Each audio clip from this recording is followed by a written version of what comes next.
Good morning, Night City. This is Cyberpunk Uncensored, and this is me, Drakemyr. Hello, Sleepy Otaku. So we're continuing with the inking today. Sorry about the camera shake. I wanted to get some better lighting on the art. So we're going to continue here. I hope everybody is doing good. And since I've been having a bit of a problem finding reliable. Hello, Quincy Forder.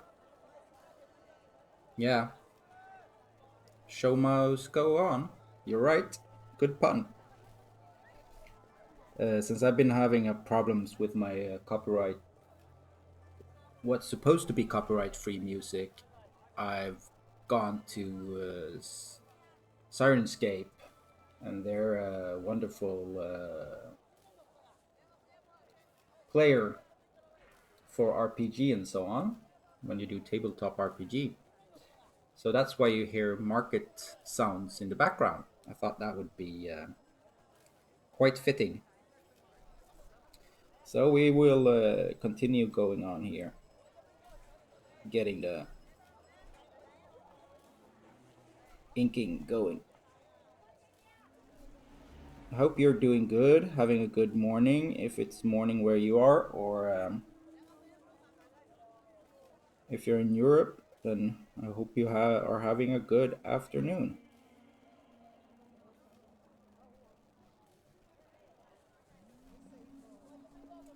I'm having a good day. I've been chugging along with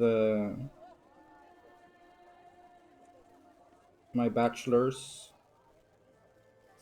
thesis and practical work that goes into it. And this is actually part of that.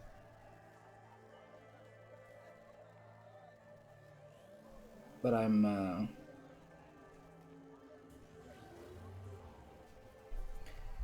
this is a concept of a street market in that game demo that we are developing. And it's also an illustration for the Mouse Punk tabletop RPG that we're working on. So you're getting to see live game illustration work here. Hello, Dover Cook or Cook.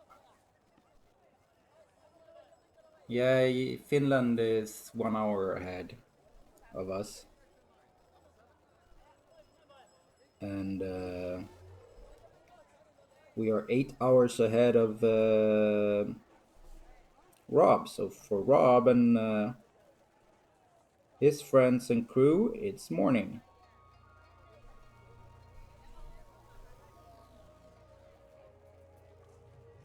It's actually interesting streaming and drawing at the same time because I have to try to keep my hand and hand movements in a way that you actually see what I'm trying to do. And that's usually not something I need to. Oh, we have an American here. Massachusetts. Nice. I actually never visited Massachusetts when I was there. I didn't have the time, and it was a bit far when I did my exchange year at college in the U.S.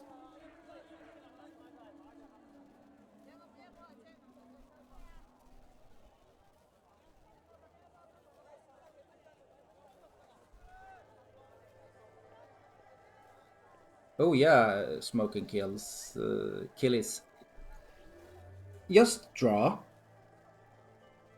and do freehand copying of what other people do.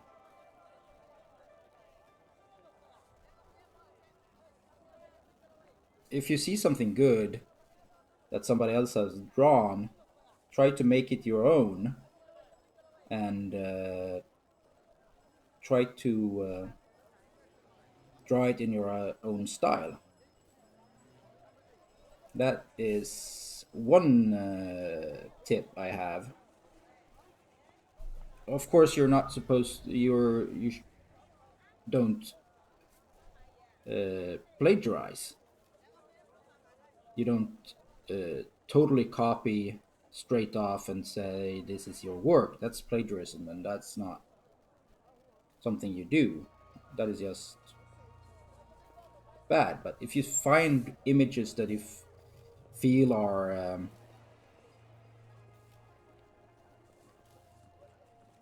uh, great and wonderful, and use it to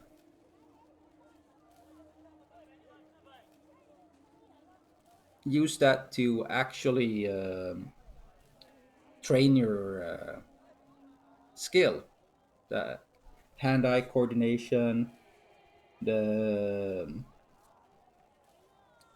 your feeling of shapes, because it's only practice that can ever get you somewhere. And if you don't practice, then you don't get any skill. So sometimes when I find a nice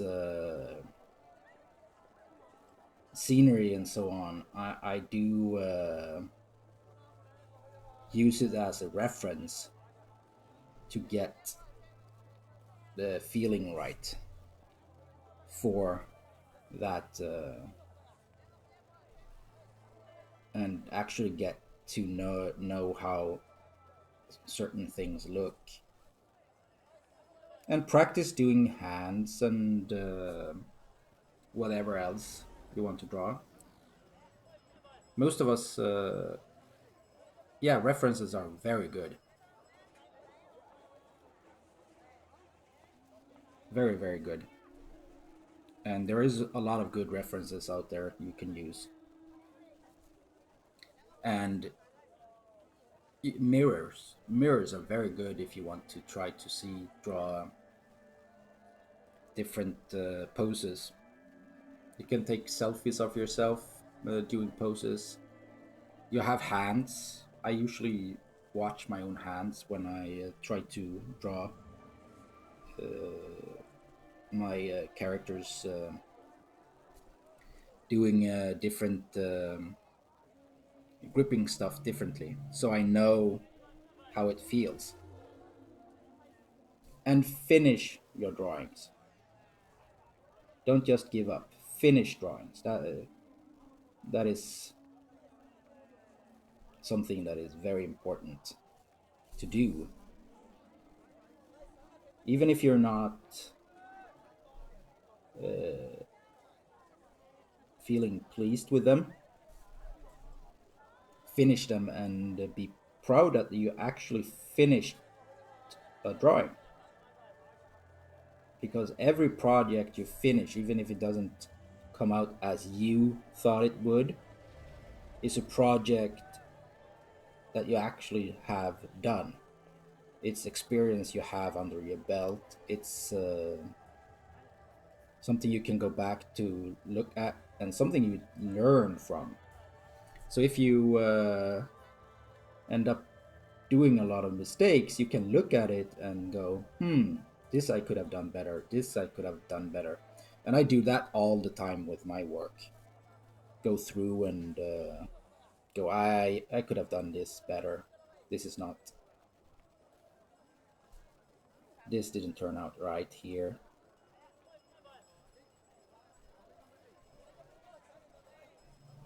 And yeah, don't take pride that you finish stuff.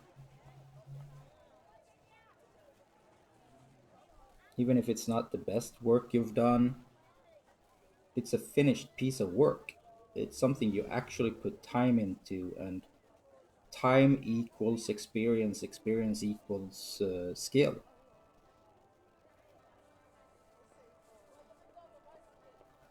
You so use reference,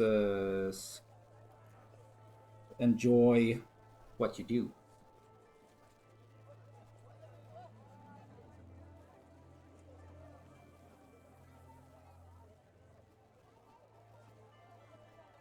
Yeah, it's good to test other skills, but you also need to find your voice as an artist. But the more you practice, the more you get, the better you get of your own control, and can actually find your own skill.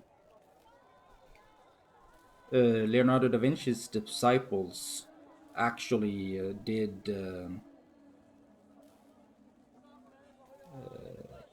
copy his works to learn how to draw and paint. So copying, freehand copying is a method of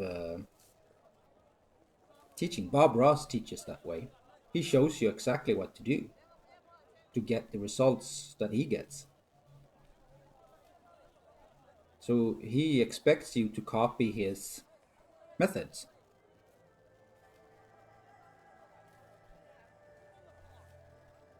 That's the type of teaching he does. And it goes in line with the old masters.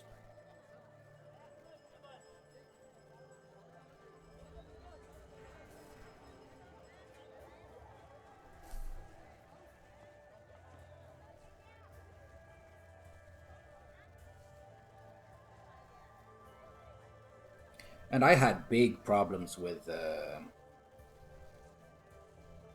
perfection anxiety and being a perfectionist and actually not finishing drawings even before I even got any part into the process of drawing.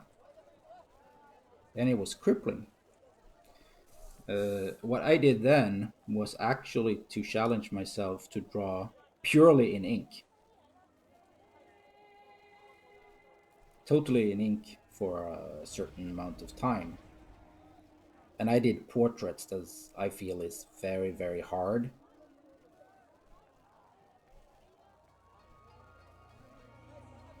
And I actually posted them. They're on my Instagram. And so you can see them with their flaws and everything. But it helped me starting to accept that a piece of art is a piece of art with flaws and everything. And I need to enjoy my drawings and drawing and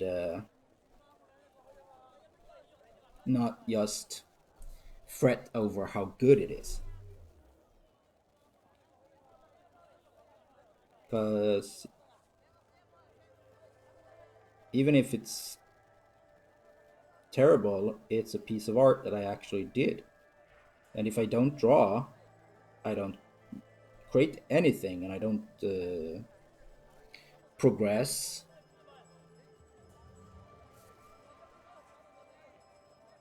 So, and of course, there is talent in here. Maybe not in mine, but in others. You do. We have different things. We have an easy way of understanding, but much of it is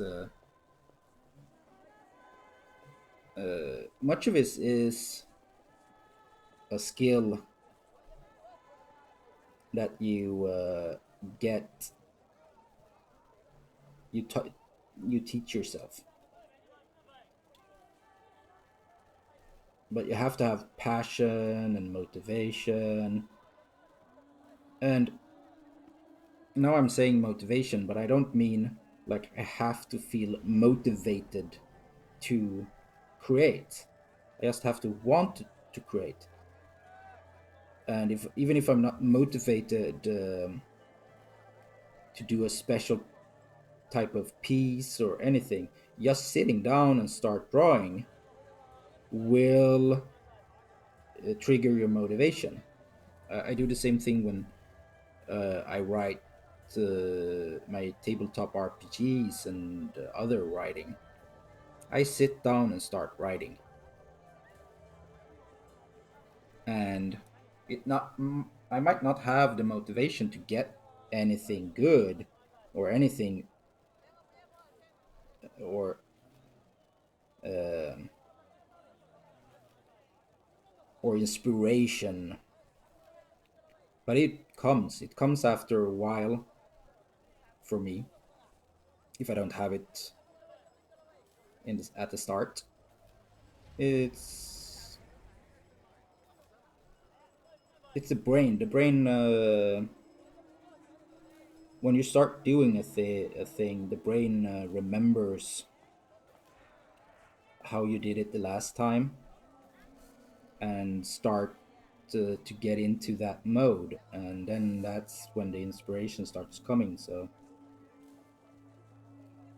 and the motivation pops in because you actually feel the inspiration and you get motivated. And then you have to try to remember how shapes are, how they flow. Look at fabric. If you're going to draw fabric, look at fabric.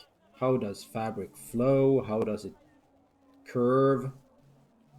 And look at how different artists represent that curve and flow. Both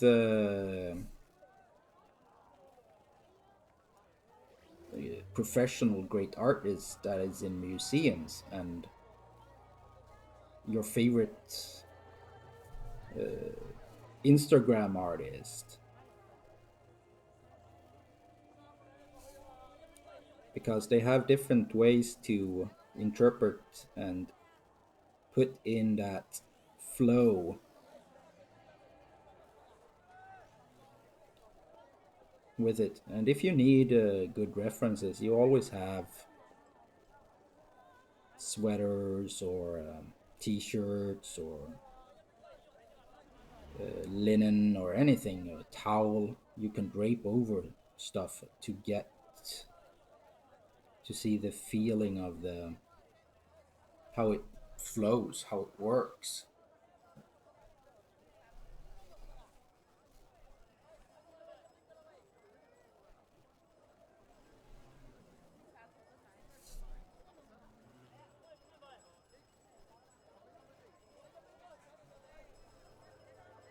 And then you have everything you do in your drawing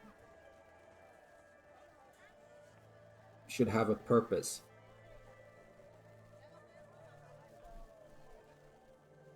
It doesn't have to be a perfect logical purpose, but you should know why you are putting it in there. Is it because it gets the right feeling? Is it because it's sets a certain mood? Whatever reason, just have a vague idea why you do it, because that will show in your art. the art story will show more properly that way.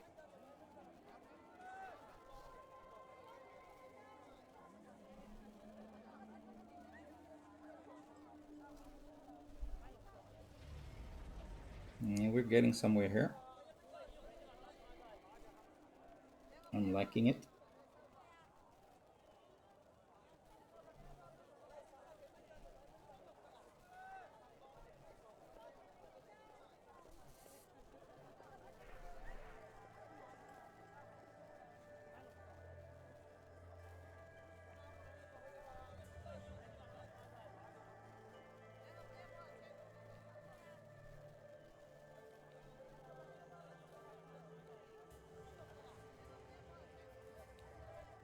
Sometimes when I do, this is my fifth art stream ever. So if I get quiet, it's because I'm not used to talking when I need a lot of concentration on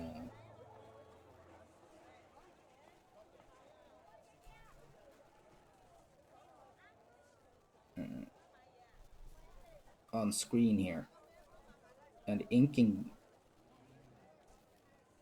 actually, I feel inking demands more concentration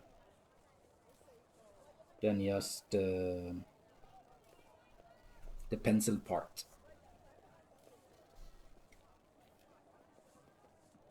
So, yeah.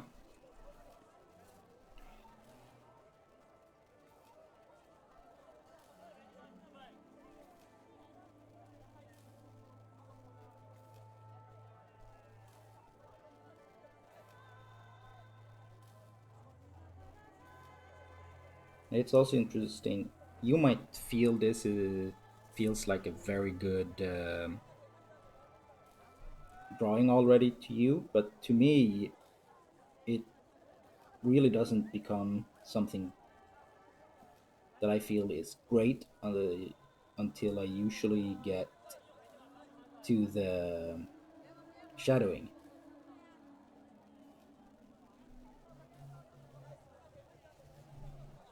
So that you and that I try to be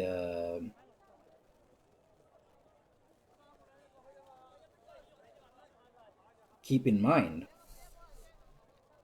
when I do this, that my perception of what I'm doing is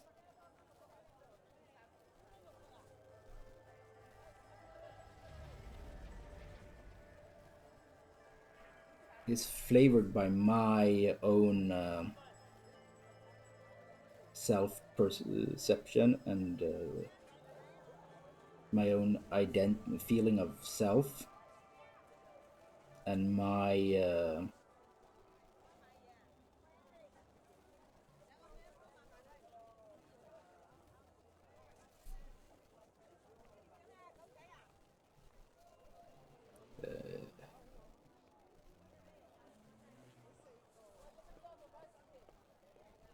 what can I say, my hmm,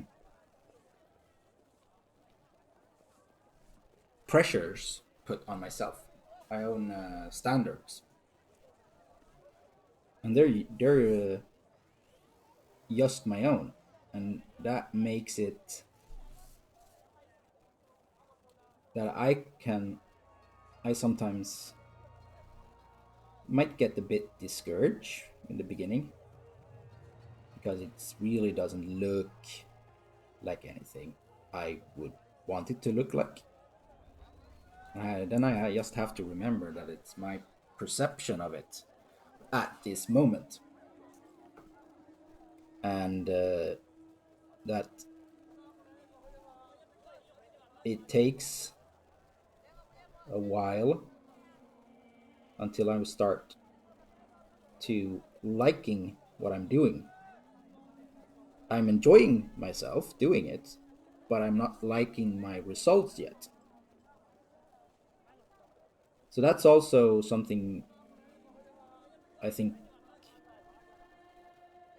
any artist should be self-aware of, their own flawed perception of their creations, because we're all flawed and we're all subjective, and we tend to be extra harsh with ourselves, most of us,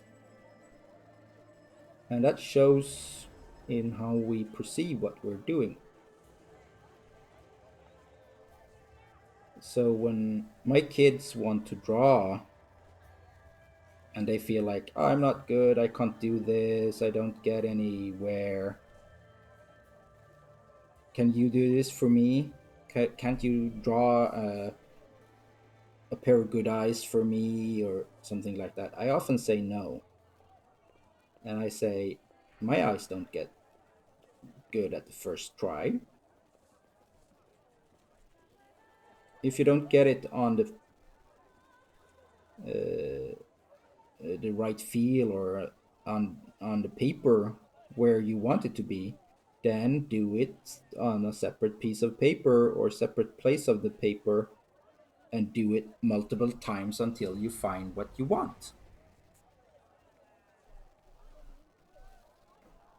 And at that point, they usually come back and they actually are very proud that they managed to get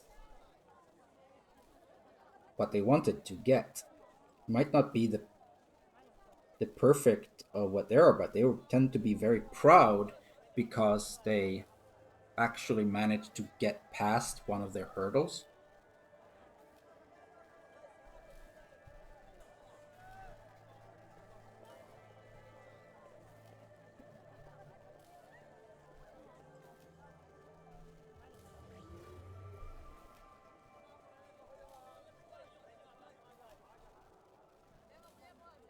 And sometimes we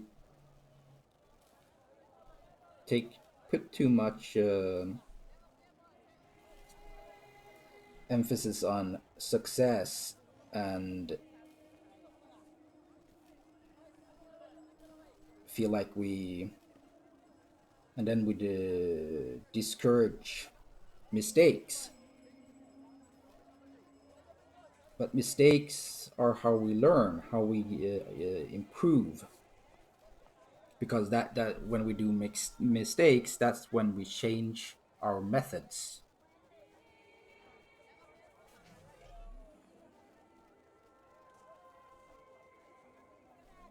And by doing mistakes, you actually have tried. You actually have tried to accomplish something.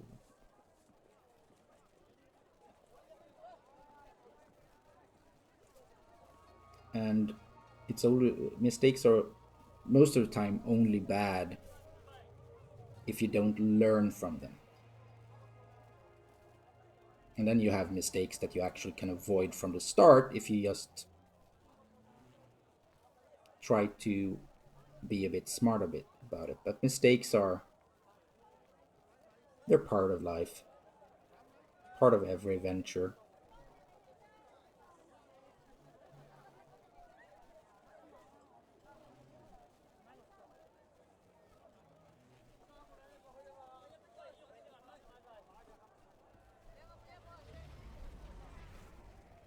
And I do plenty of mistakes in my work and life, and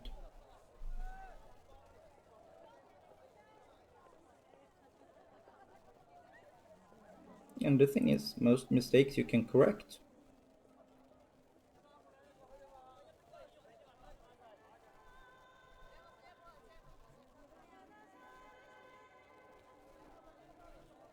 And if you can't correct a mistake, you can at least learn from it and be less, do one less mistake later in life.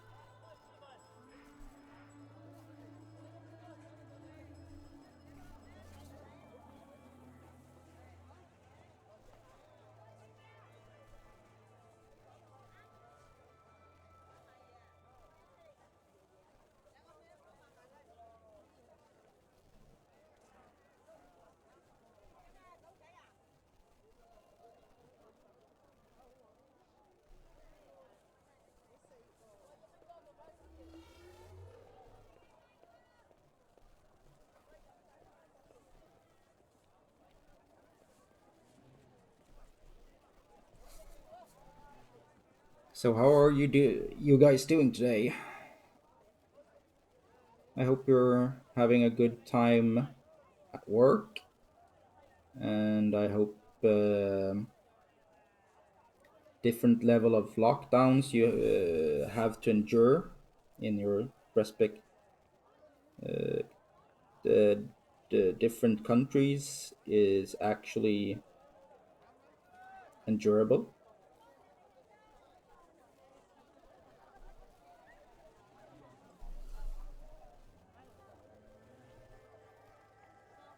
I know it's been a strange times and for many of us harrowing in one way or another,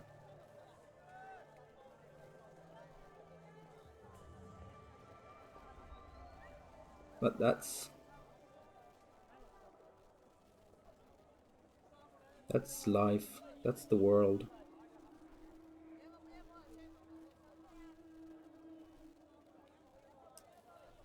Shit happens. And then you have big shit that happens totally out of your control. It's very little that we control. It's how we think and react and what choices we make.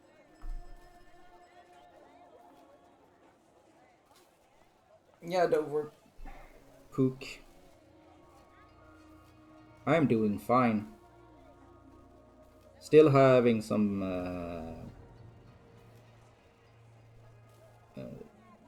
Still having a sore back since we had me and my dad helped a family friend of ours haul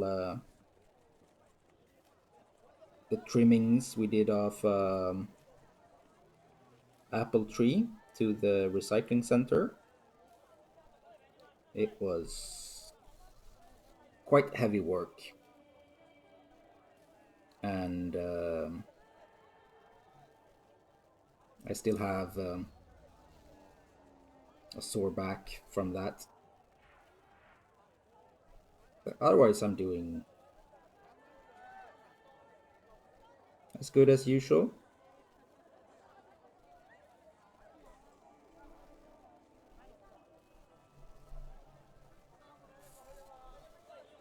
Life's been good most of the time,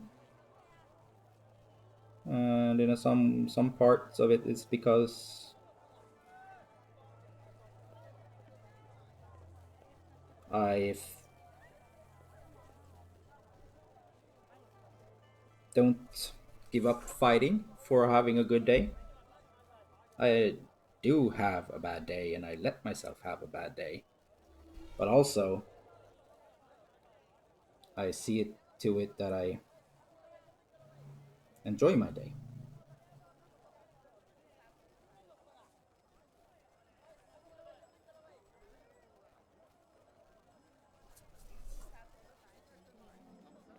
And I hope you two, you viewers, do the same. Enjoy your life.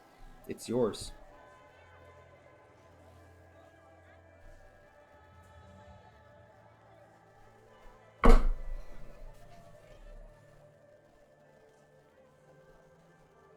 And I hope you're having or still being able to be social in one way or another. I was talking to a friend the other day that lives in Great Britain, and he just separated before the pandemic with his partner or wife or whatever. I don't remember exactly which one it was, but that made it so during the lockdown now he can't see anyone. He's stuck in his empty house by himself.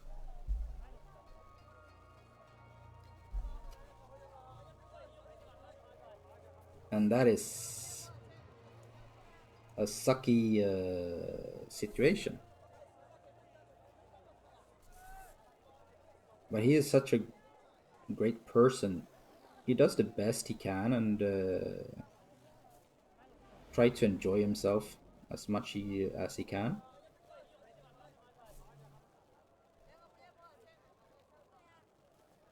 And I take that as very inspiring that he does that.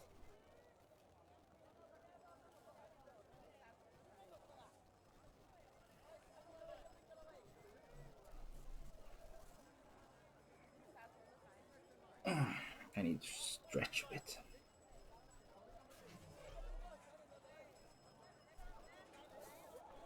And I hope you guys don't have to endure loneliness in that way.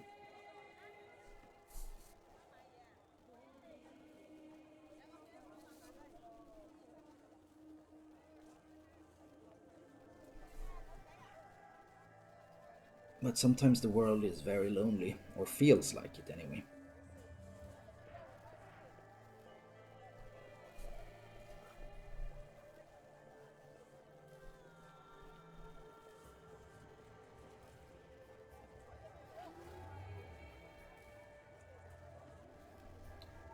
But I myself can say I do not regret living.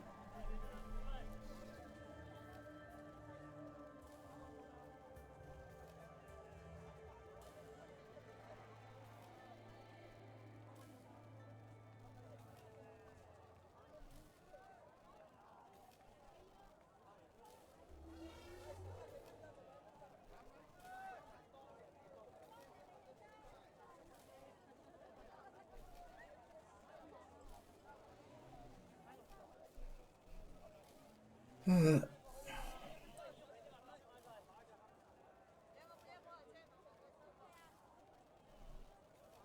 had a moan there. There were one of my very sore muscles in the back that ended up spasm when I yawned or sighed.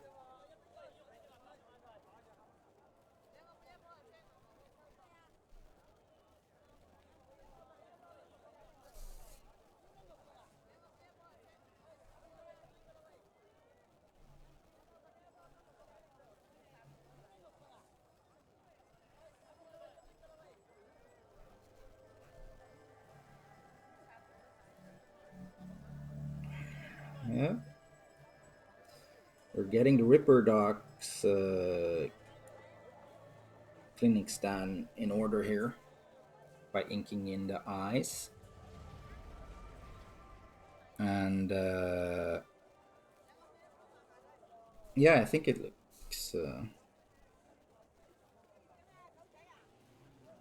compelling here.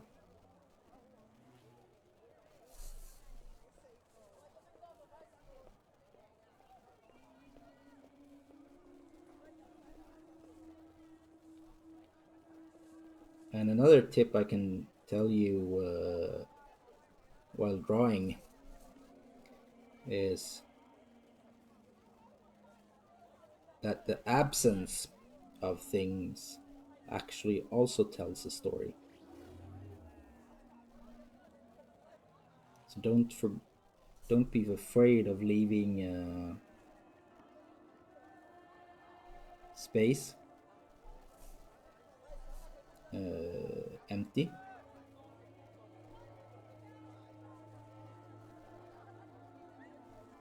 Like I have here in the tray with the eyes. Because that tells the story that this character actually, this Ripper Dog actually has sold some of his bionic eyes.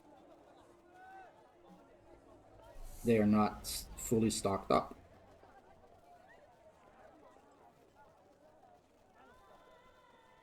And that is also an important part of the story when doing a market like this. You want to put in a lot of stuff. You want it to feel alive, but it also have to be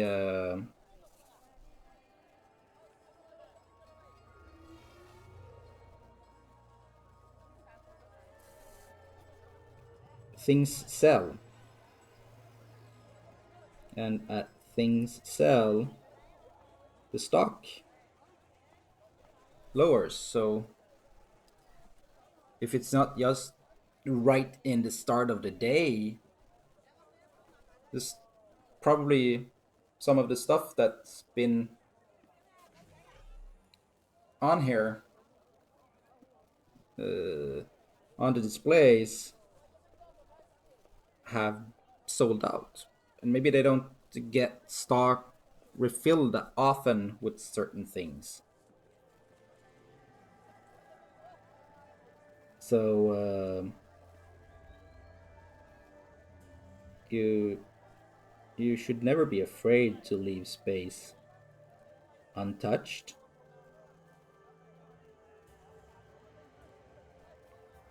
because the absence of things tells a story in itself.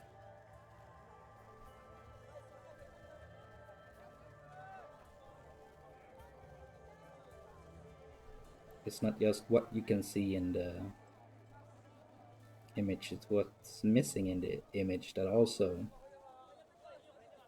give you information about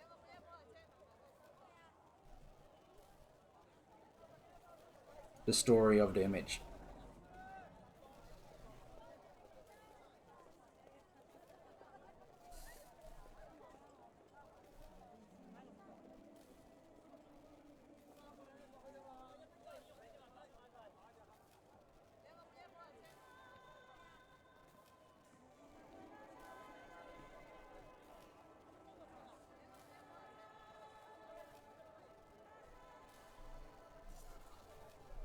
In the graphic design business, you call that negative space.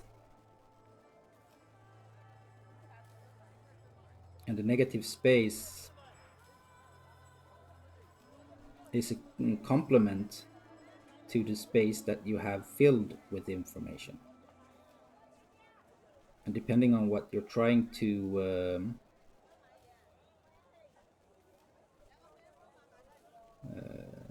create and the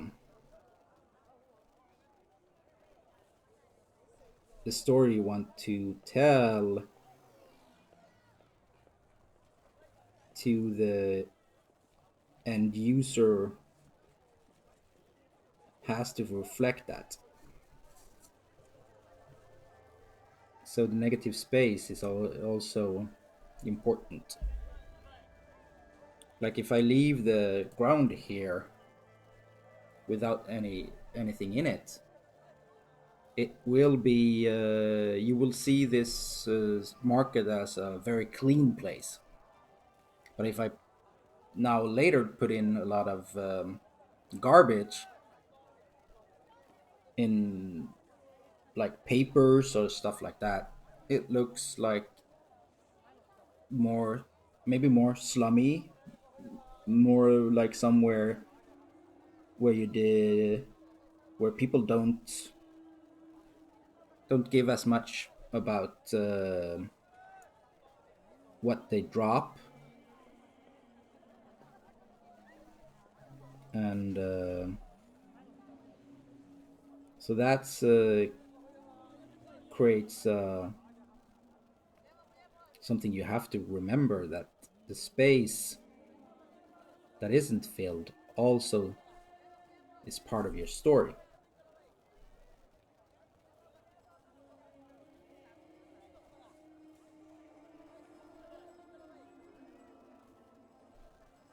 Part of what you're telling.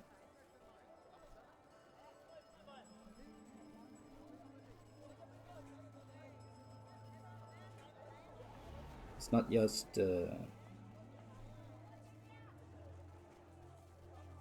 what you put in, it's what you leave out. And that is probably representative for every human endeavor.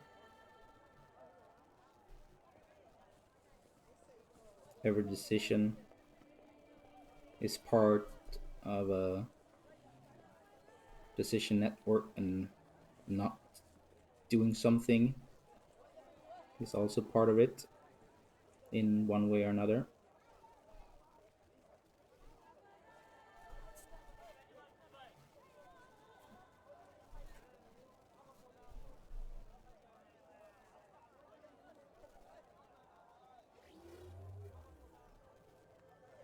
Well, we haven't had any autofocus problems today.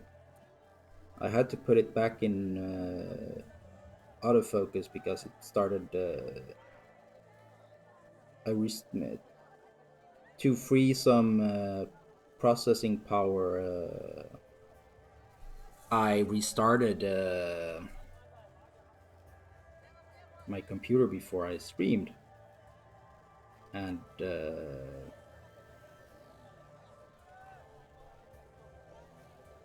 my webcam did an update of its software, and I had it plugged in when I started, so it did not want to focus at all. It went out of focus totally. So I had to reconnect it, take it out, and totally reconnect it, and actually try to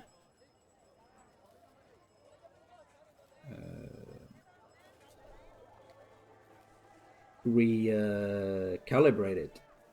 And then I noticed that when it tried to autofocus, it didn't cause the same problems that we had yesterday when I put it out of autofocus. So I decided to try to have it on autofocus to get a better image, and it seems to be working today.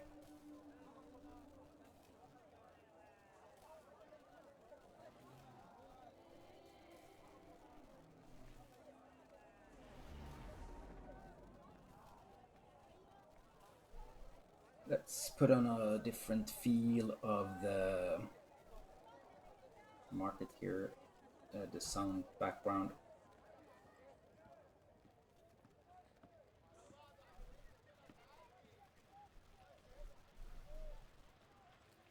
So we get some change in the other than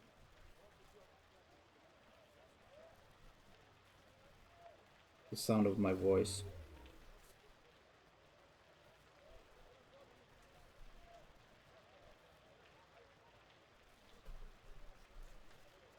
And yeah, I'm most likely like you guys and don't enjoy my own recordings of my voice.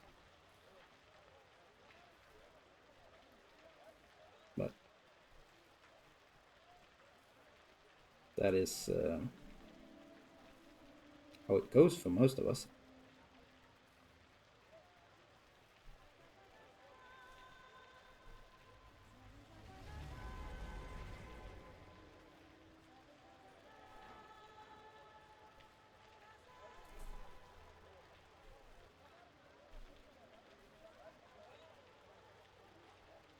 Yeah, putting in the Ripper Dogs, different type of prostheses. Yeah, it's speaking is sometimes hard, but you have to try.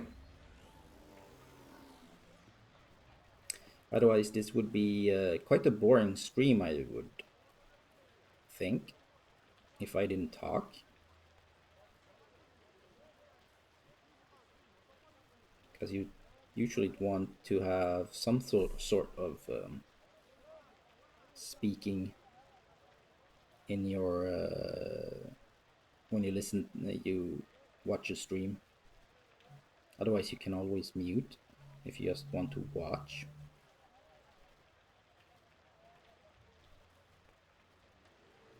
But I enjoy interacting with you. The amount of interaction I get this is not the best time for many in the Cyberpunk Uncensored community. People are getting ready to work or are actually gone to work or need to be in meetings, and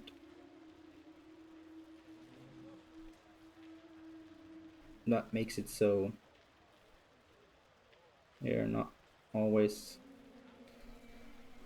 able to watch me stream. But that is not the main reason for me streaming. Main reason for me streaming is because I like it. Actually, starting enjoying it quite a lot. It's fun when you interact with me. It's okay if you don't.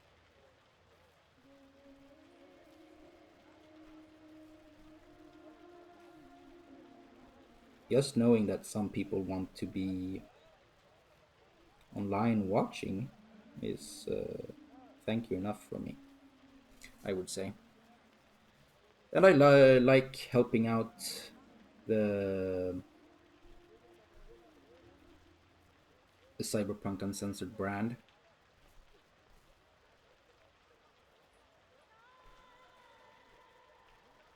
I'm mostly here for that.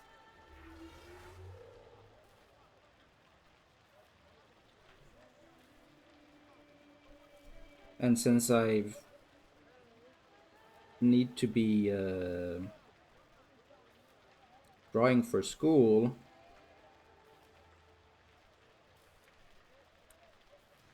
for my game design bachelor's, I feel like it that I could maybe entertain one or two or more of you while doing it, and helping out with content for Cyberpunk Uncensored.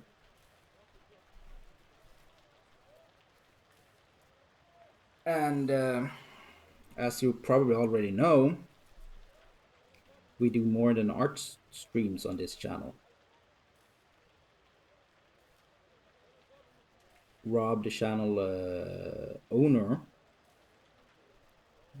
do tabletop RPG deep dives for Cyberpunk Red. He does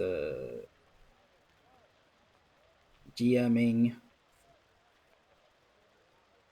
for Cyberpunk Red, the tabletop. And we have other GMs like Panda Reservoir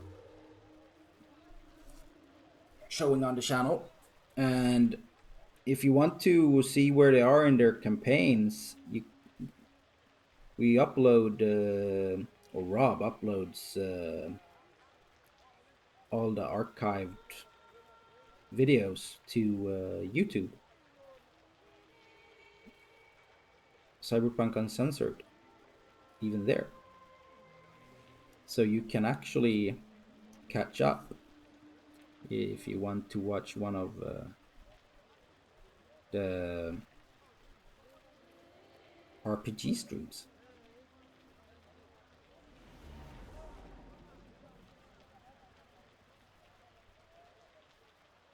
And my earlier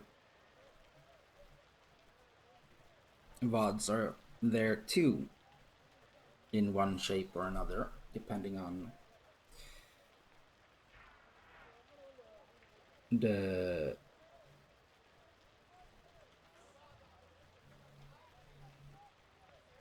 copyrights problems I've had with trying to use what's supposed to be stream safe and free copyright free music. It's a jungle out there with that today. It's a so mess. So that's why I went over to Sirenscape's wonderful RPG material, background material,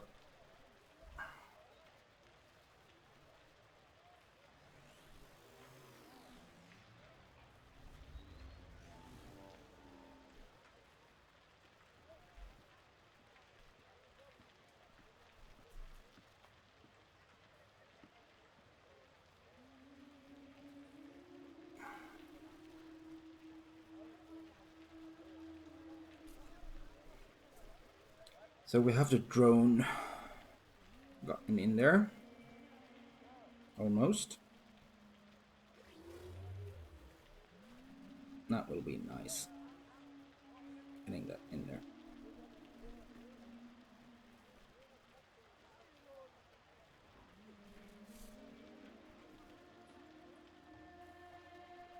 My goal today is to get it so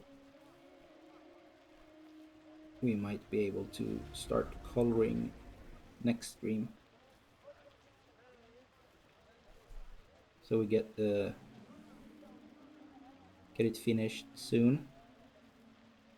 But coloring takes time too, and I wanted to show you and talk about my coloring methods.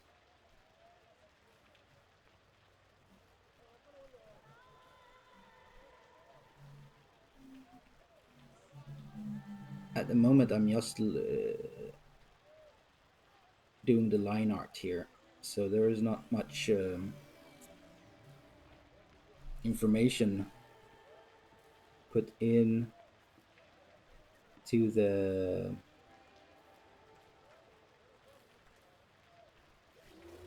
new information put in here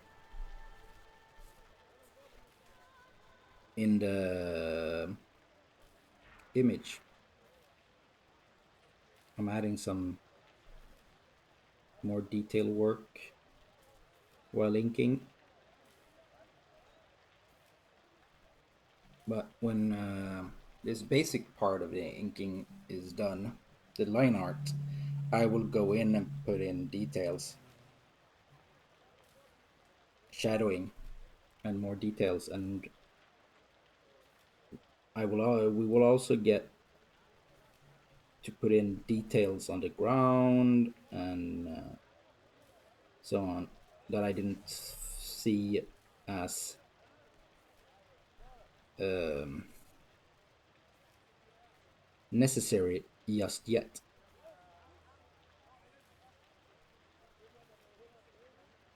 Because at the moment, it's just would have just been clutter, unnecessary clutter in the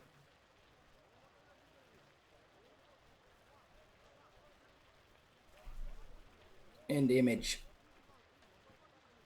the pencil lines and so on. So I needed to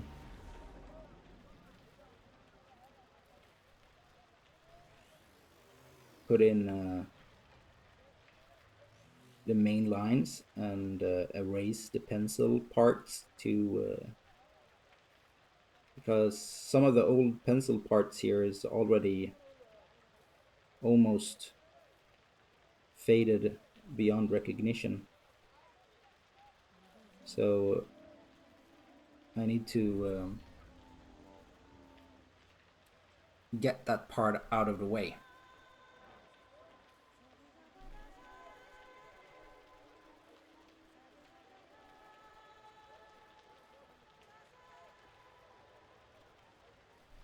To get some more details in. Yeah, we're getting somewhere here. The line art is starting to bring out the image.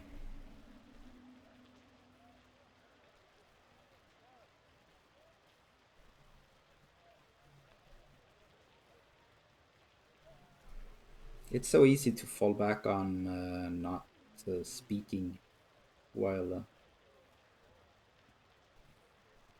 drawing here. It's so easy to manage to fall back on that because that's my basic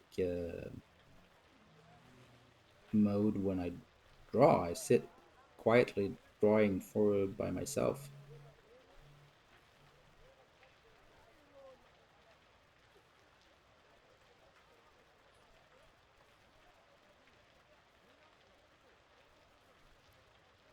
So this is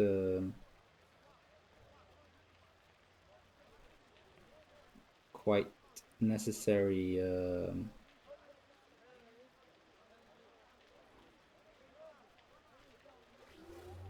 part to remind myself that I actually have, might not be the biggest audience all the time, but I have an audience,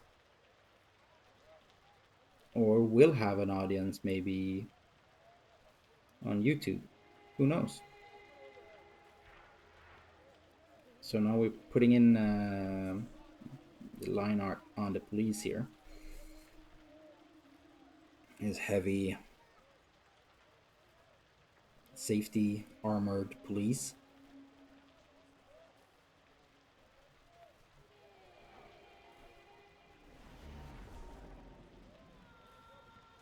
I wonder if some of this part, the police armor is meant to be intimidating. Also,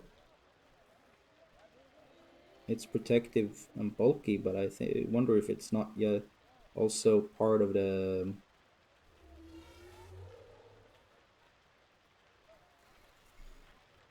part of making it the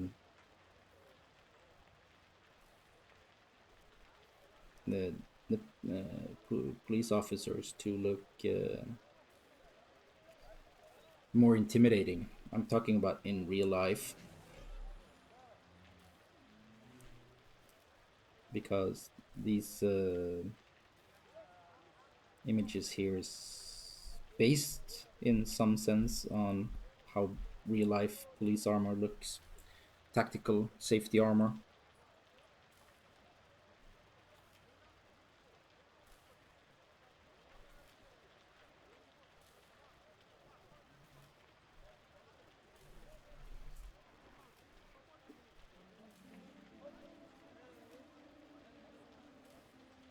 And my feeling while drawing this is that it's when I'm adding in the lines, that it makes the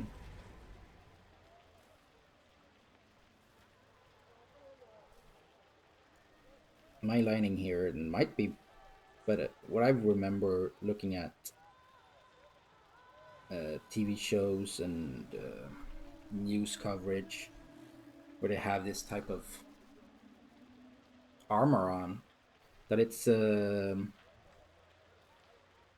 bulkiness, while it is protective, also carry the extra bonus for the police officer, that they actually look bigger and more badass, more dangerous.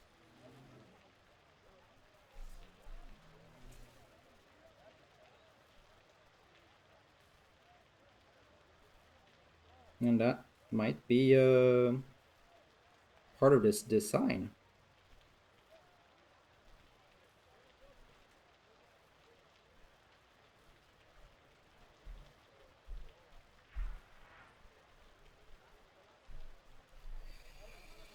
I don't know. It's just speculation. But how different types of design philosophies range for in and work. There is no,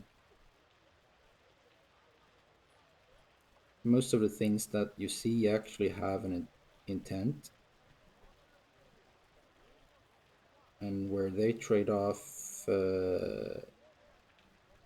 mobility for security, there might also be a trade-off in psychological intimidation factor.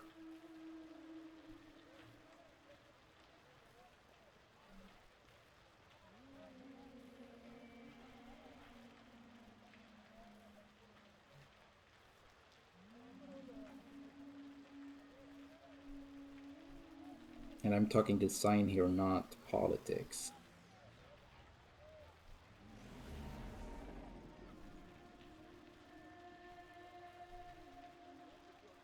Not whether or not a police officer should be intimidating or not. but they're definitely supposed to be intimidating in Cyberpunk. They they're definitely in the Cyberpunk genre. They are dealing with heavy crime and all those problems. And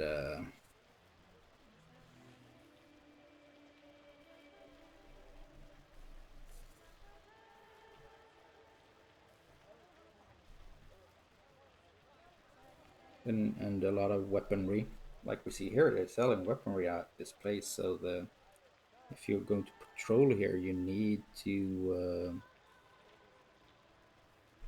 be safe.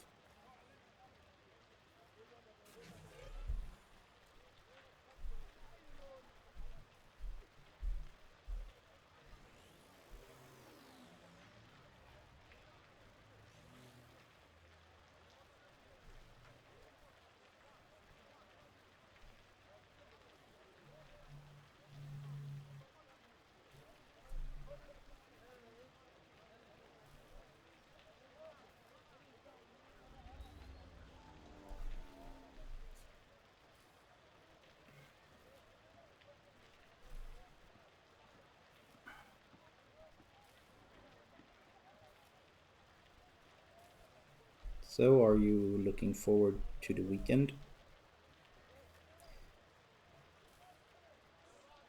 Is there even anything outside your home that you can be doing during the weekend?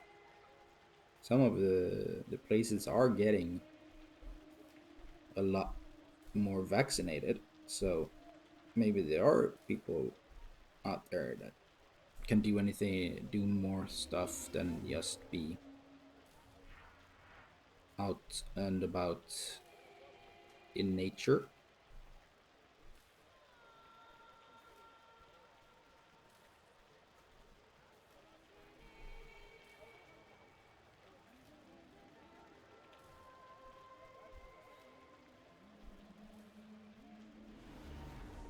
My plans are to spend them with my girlfriend. It's not my weekend with kids. I actually have the Easter weekend, so and the local Nordic zoo. What I mean with Nordic is that it has Nordic and North European animals.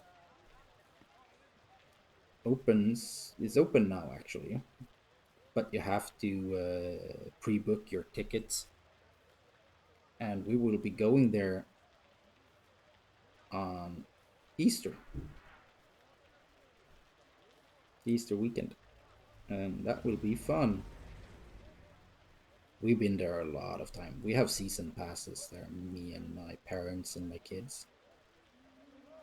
But the best part is it's the first time that we're taking my girlfriend there, and she's from Kenya, so this will be exotic animals for her,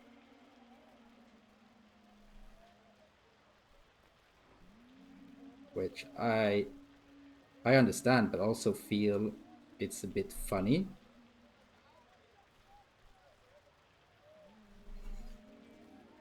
because as a Swede and West European person, I've been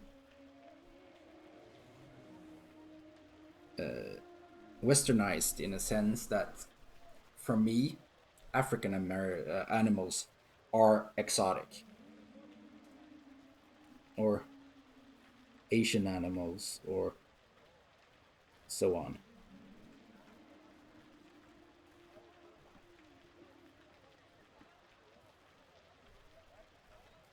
And it's and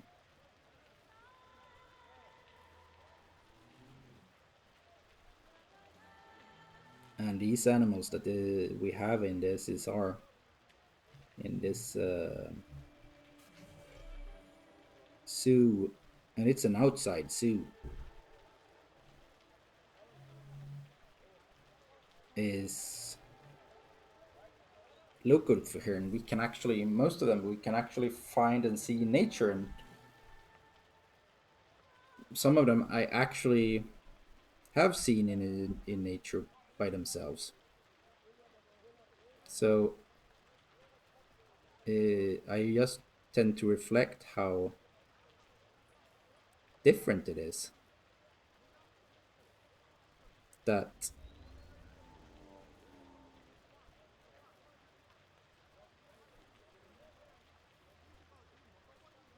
what I feel is normal is actually exotic for somebody else, somebody that is close to me, that is part of my family now. And she finds it funny that things that she takes for granted is exotic for me.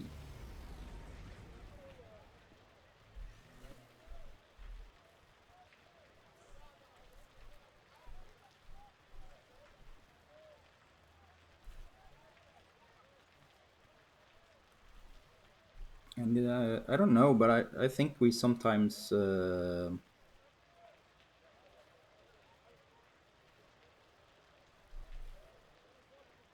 tend to forget how subjective our realities are, our personal realities are.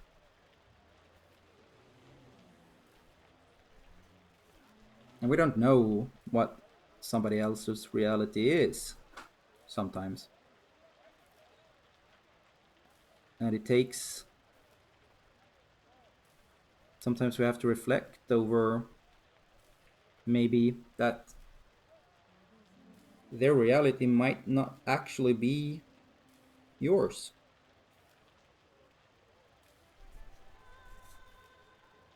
It not might not be objectively true, but it's subjectively true.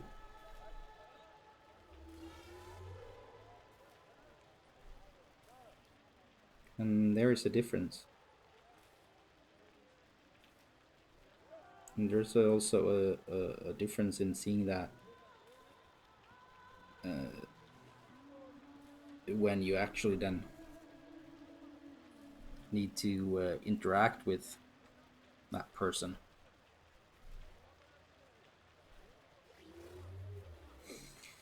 We're getting somewhere here. We have the weapon shop uh, up and running. We have the butcher shop up and running now, and bakers and berry seed, and we're getting the techer or junker, what we want to call him or her, it finished. I still have some work on the Ripper dock over there. I'm working my way up forwards. We just got a vinyl cellar up and running. And now I'm going to start working on the box cellar here. Yeah, I haven't decided what's in these boxes yet. And I might not do that. It might not be important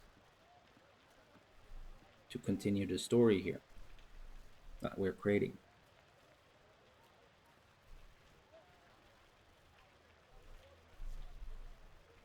Because, yeah, I think I will make this here an extension of that box shop. They're actually the same stall, just expanded like that.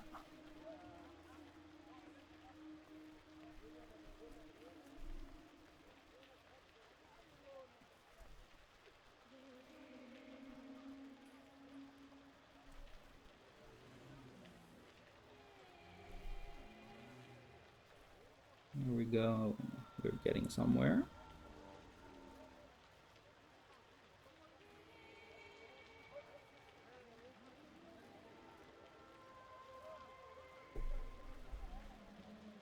Oh yeah, I will draw non-European animals to a certain extent.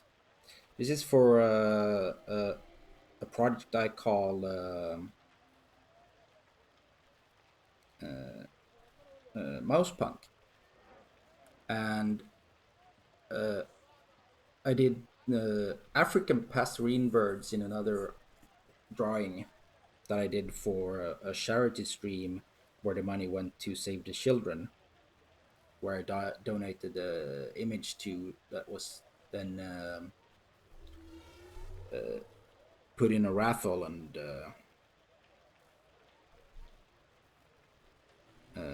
someone won it, won the original.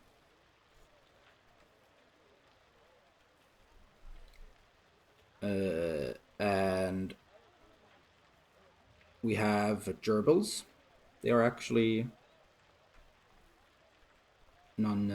I draw a certain type of gerbils, and they're non-European.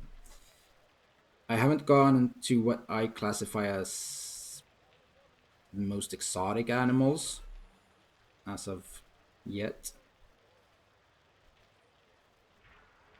And this piece is for the tabletop RPG book I'm working on with a friend, and it's also a concept art image for our game design thesis, bachelor thesis in game design, digital game design, where we're doing a demo, and we're actually mostly focusing on the small animals at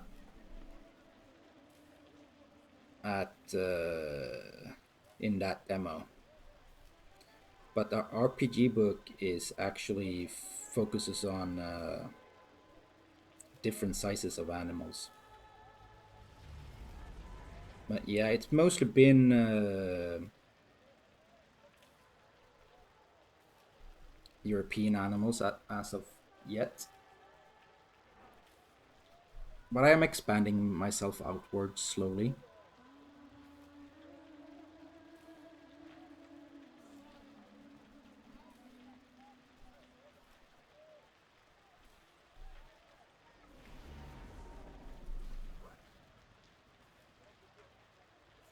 It's hard to sometimes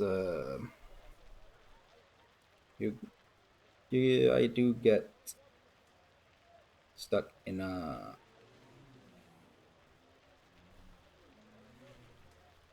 localization, but in my donated piece, I actually that then I actually focused on African passerine birds, these type of birds, but they were African coloring and African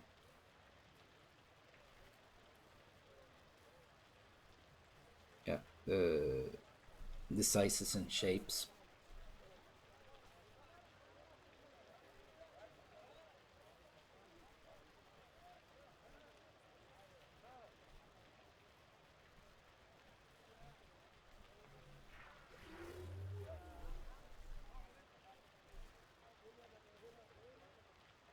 Thank you. Yeah, gerbils are super cute, and there is a lot of different type of mice. Actually, we have one other non-European mouse, and it's actually the Grasshopper Mouse. It's a carnivorous mouse that actually howls, or yeah, for us, squeaks at the moon to show off its territory. And I've drawn that.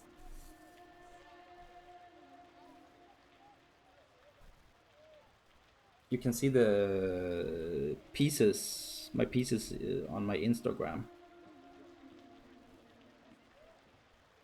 and then you have the you can always get some art piece from my Society 6 shop, where I sell prints and other merch with my art on it if you want.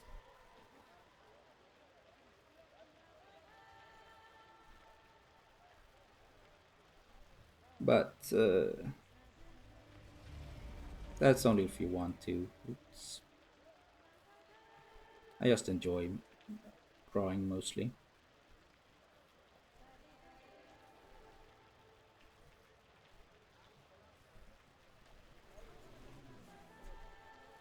I have to remember to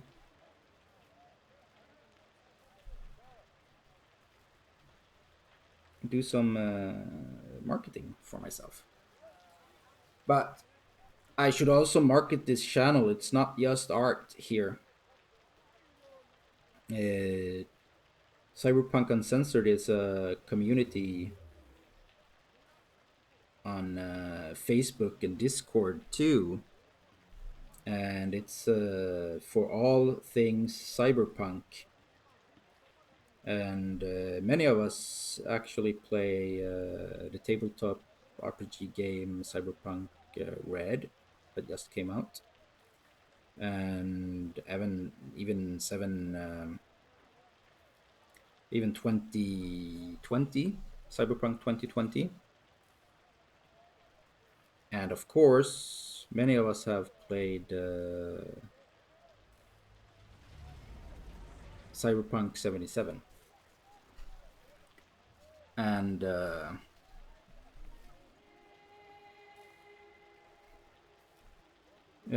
don't know if we have streamed any Cyberpunk 77 on the channel, but you can always watch our YouTube and go there and see if we did. But we have VODs of earlier RPG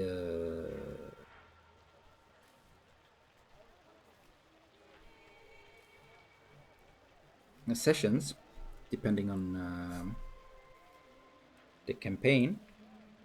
Have them there so you can get up to date if you haven't, and come back when they do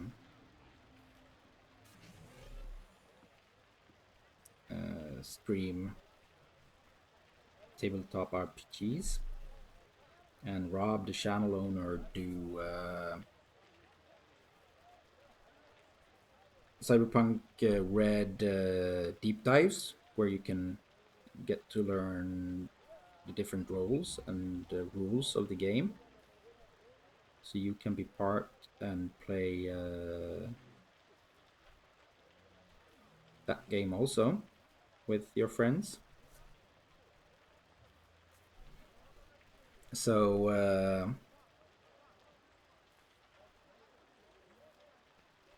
it's not just me and my art on this channel.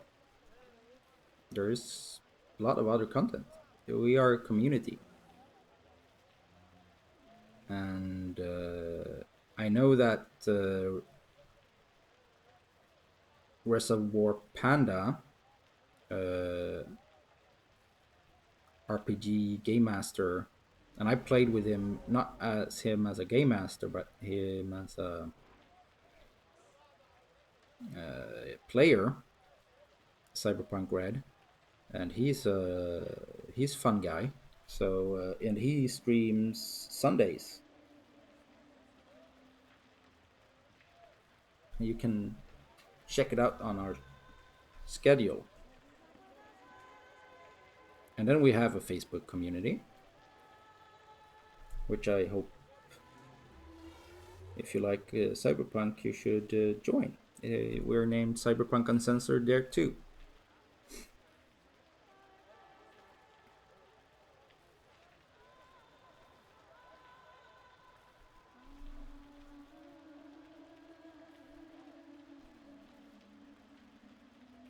So of course I'm plugging our channels here because, or I'm plugging my stuff and this channel because I love this channel. That's why I'm streaming here. And yeah, some self promotion is doesn't. Yeah, do that. It's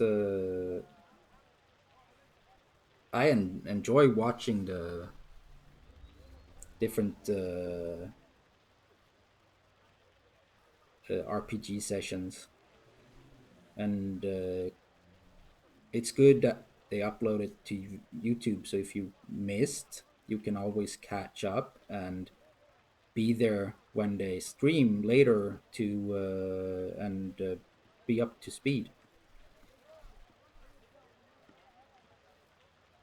And most of the time, other people that knows the RPG better than you maybe, or somebody else are in chat, so you can ask them about the game and what's happening and why they did this or that.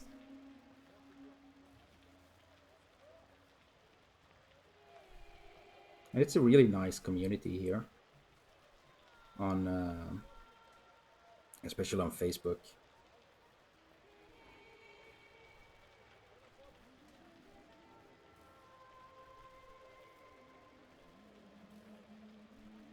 And Rob creates a lot of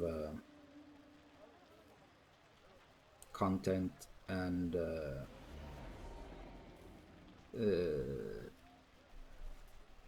curates content that other people have put up, and it's for RPG. Much of it's for RPG gaming and so on, and I really like it. That's why I'm helping along, giving some content during these hours where I am going to be drawing anyway, because I need to draw concept art, and then I can draw it on screen here and help create some nice content for the channels.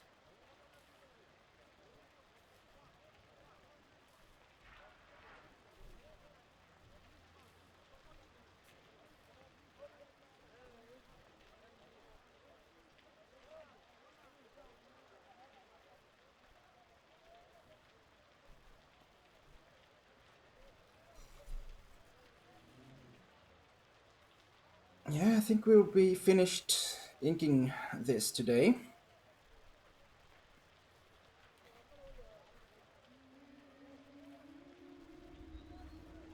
as was my hope and goal.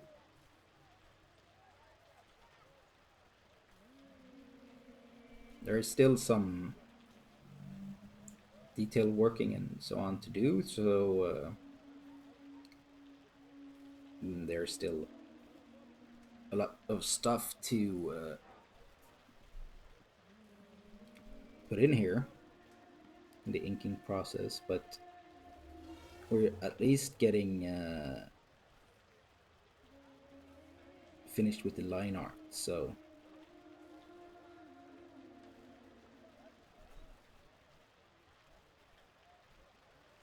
and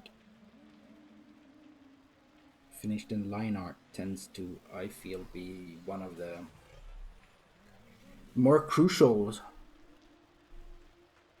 parts of the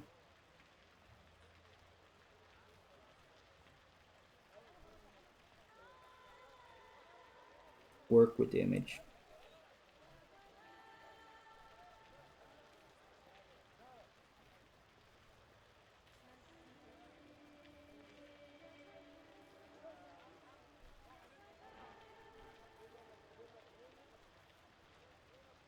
It takes a lot of focus sometimes. That's why I sometimes goes quiet here, because I forget that I'm streaming. I get so concentrated on getting the lines in correctly.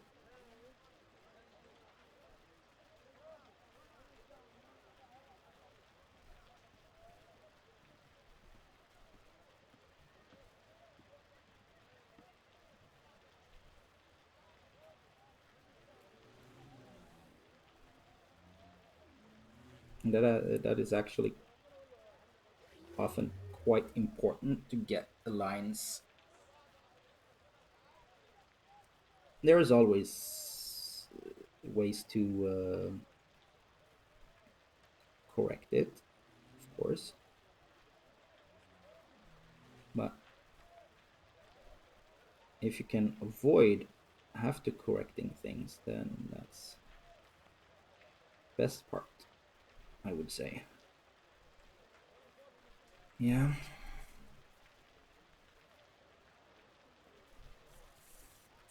here we go. We're getting most of the market details ready.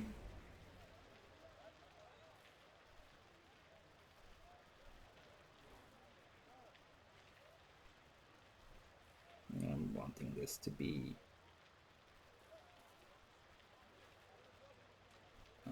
cloth here.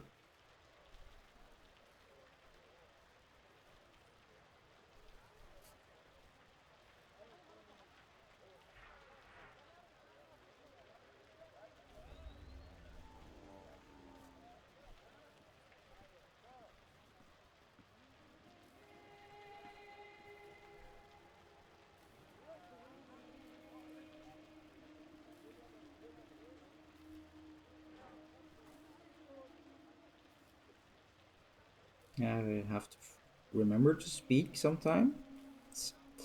Oh, a lot of sometimes today.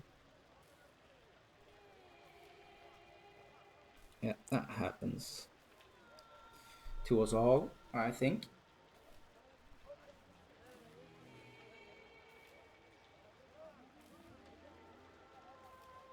Yeah, I've had problems with copyright free music, so now I'm using Sirenscape with some.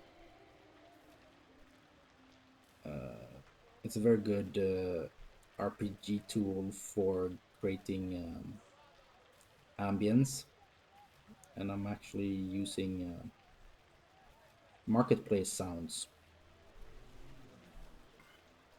Wonder why? Yeah, and I actually searched for stream safe and copyright free and royalty free music, and still Rob that owns the channel has gotten some problems with it. So now I just wanted to put in something that is in the background that isn't that we know is safe,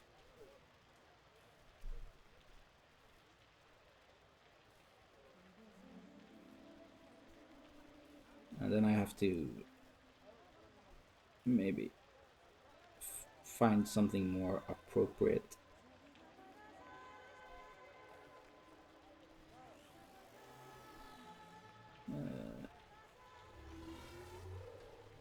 for the next image. Yeah, since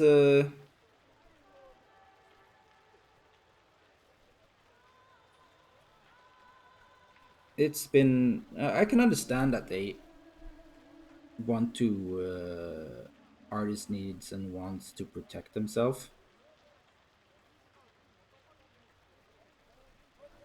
but sometimes it's not even that.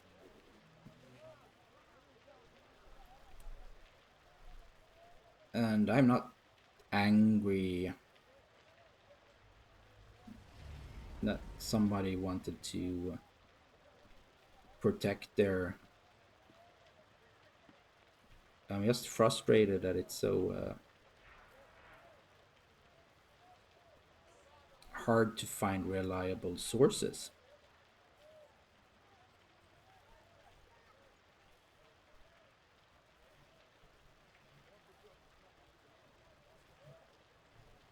Sources that say they are but aren't seems to be the prevalent part that I've been stumbling up on during my search, and I'm not that bad of a Google searcher.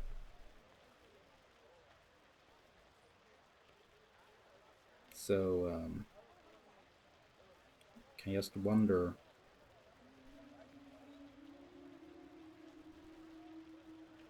how hard it actually is to curate content.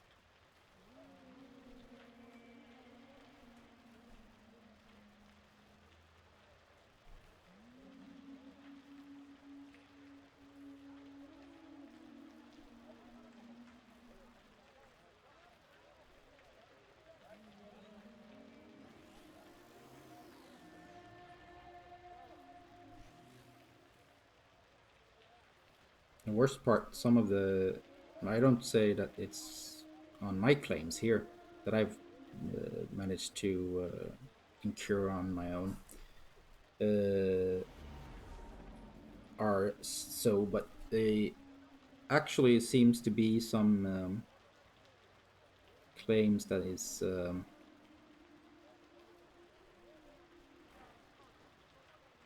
cost they actually are bogus, but some of the algorithms and report systems make it so easy to report and hard for not hard, but you need to fight it, so it's easier to report than fight for it. Yeah, we're getting somewhere here now. Let's get this bike, what we can see of it, back into the screen. I don't think we need to put in the mouse.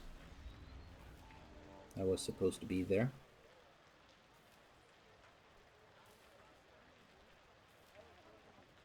Because that mouse disappeared. Totally.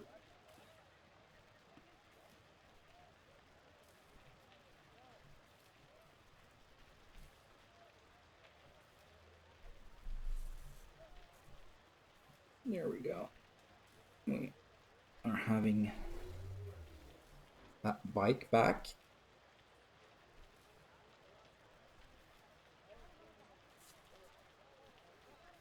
In the back.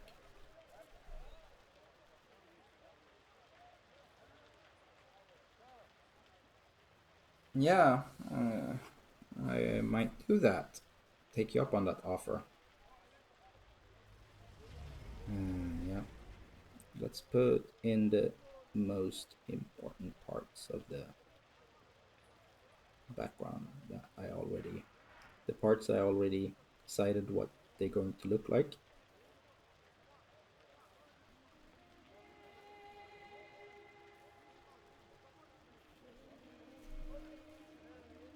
Giant hauler over here.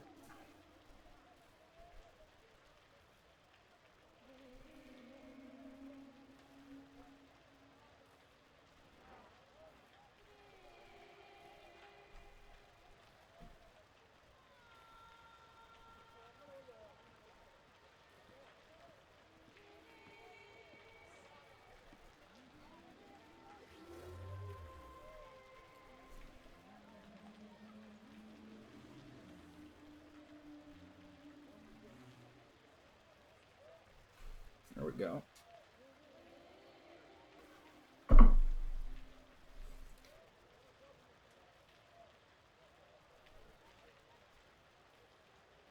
Yeah, yeah. Yeah, the tabletop game is not part of the demo. The demo is for digital games. We're using the same setting and the same tools for that small game slice or demo that we're doing. But we are going to finish the tabletop RPG. That is for sure. We are not abandoning that project. We're two-person that working on it. We have most of the rules ready, and more will be ready because of we're actually working on them in a digital fashion too. But you need the basic analog rules because we're our demo, so to say, our game slice digital version is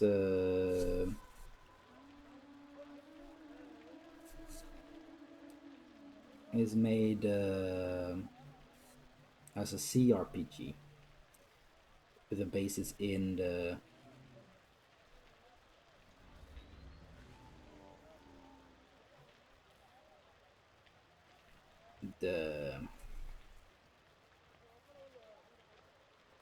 the tabletop RPG that we are creating. So it will be on Kickstarter when it's actually finished, more or less, totally finished.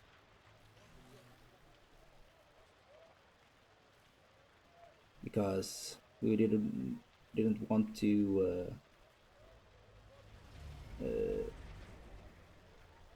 I did a Kickstarter for a Swedish game, urban fantasy RPG, and I learned that delays are so easily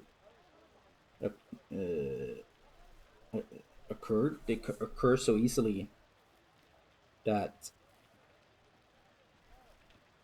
for your own sanity as a creator, it's sometimes better to be as finished as possible before you create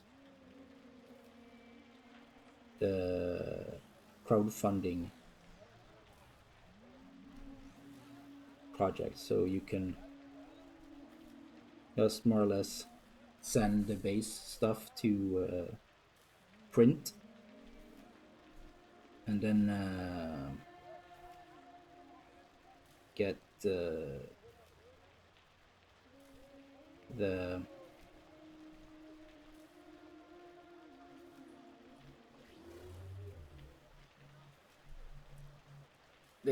extra the stretch goals they can be sent might be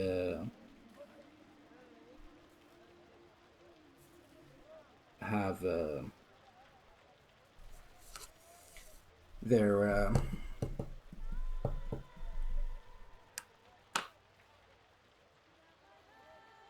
they can be delayed a little bit because they might not be finished.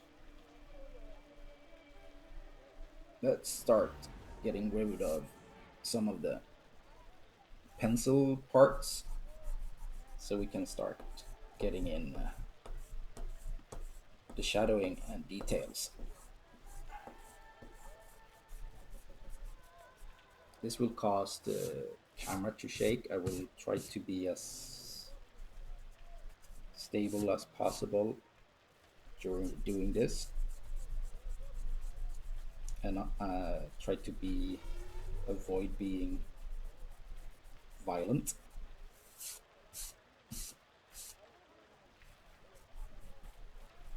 It's not easy.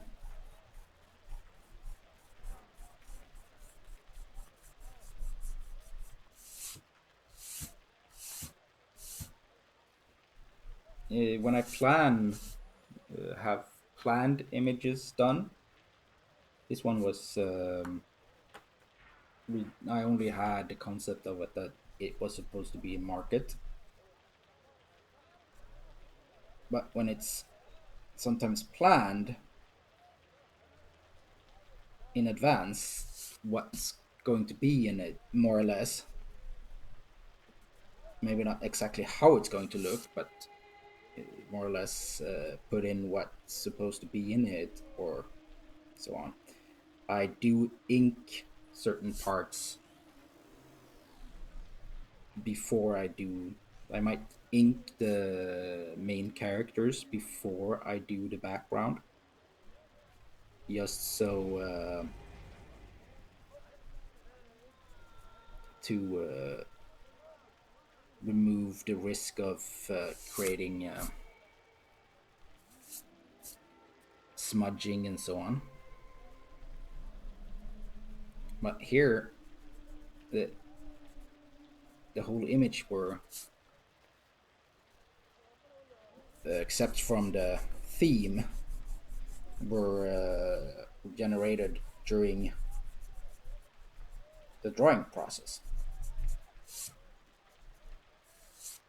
where I talked about what I'm was thinking, why I did my choices, what I thought should be in a place. Here, I think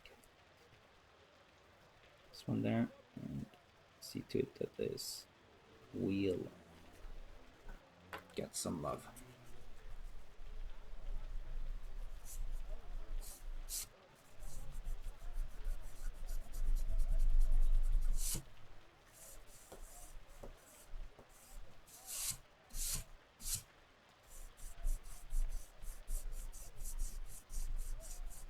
And there's a lot of pencil smudging here.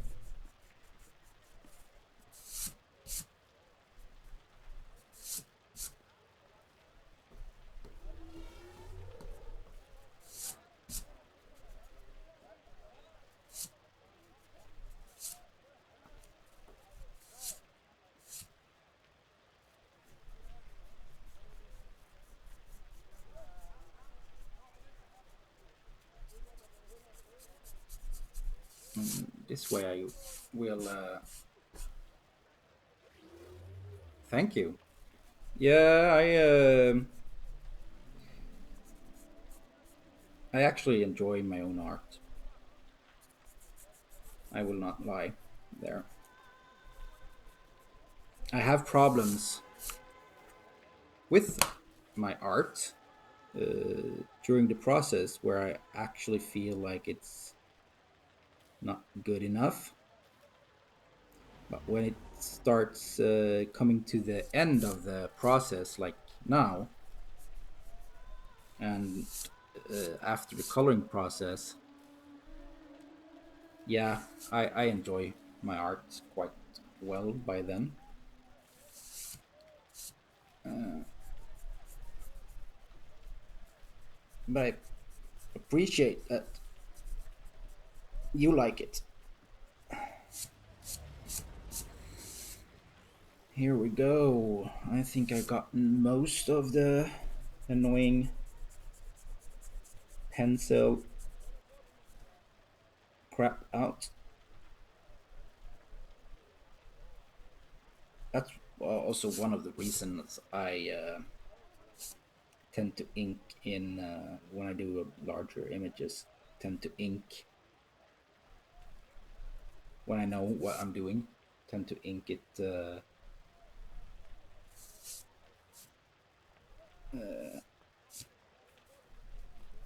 partly by increments, is because then it's easier to get rid of and see to it that you got rid of all the unnecessary pencil marks,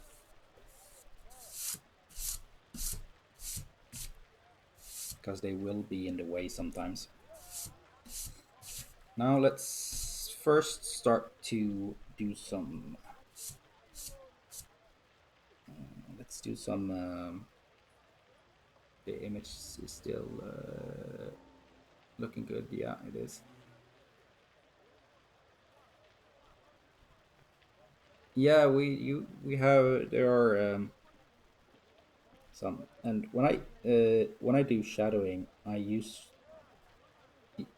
some people do lines in the direction that things flow. So they do in one direction. But I feel like my art benefits from me doing it like this, where I do change the direction. It gives it a bit of more detail, I feel like.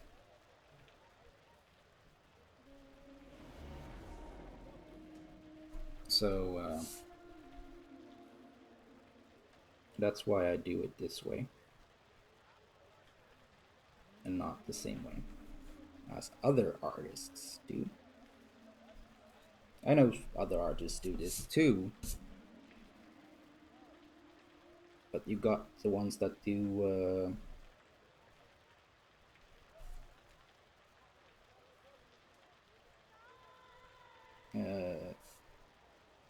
the lines that goes in just one direction.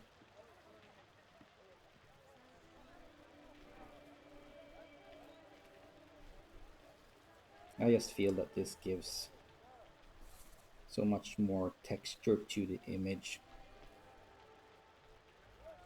and feel of details.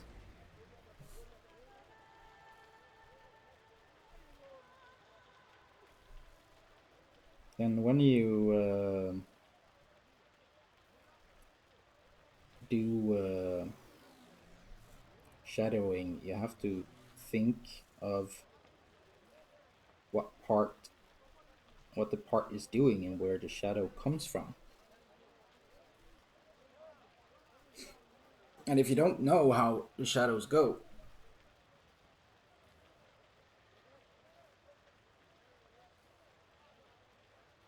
Poem 15 FE, yeah, I do have a lot of hair on my arms, and it goes up to my shoulder and then it stops.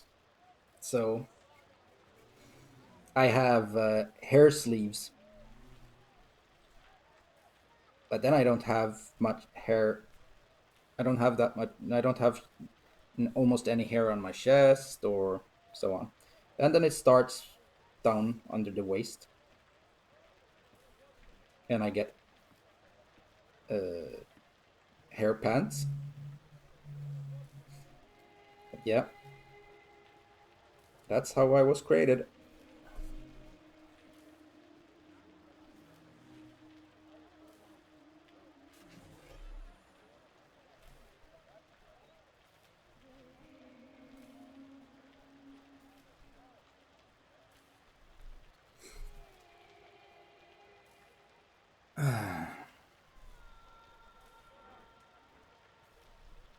Yeah, I have hairy arms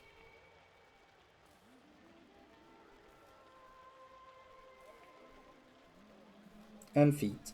I have hobbit feet. I have hair on my feet.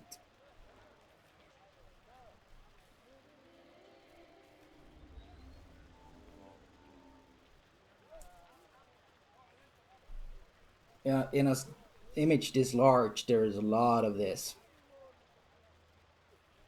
to get the shadowing and texturing on stuff, but it's worth it, definitely, because it gives so much more depth and feel to the image.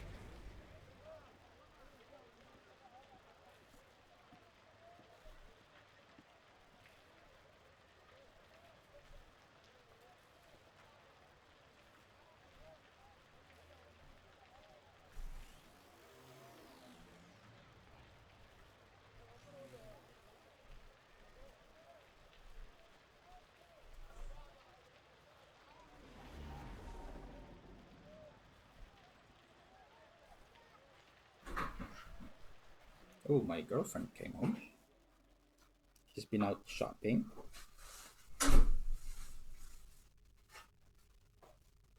I hope she has had a good time.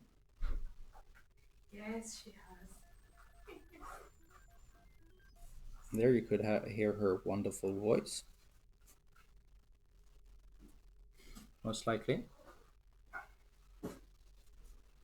Yeah, I'm lucky. And so says my girlfriend too. That I'm lucky that I only have hair on my arms and legs.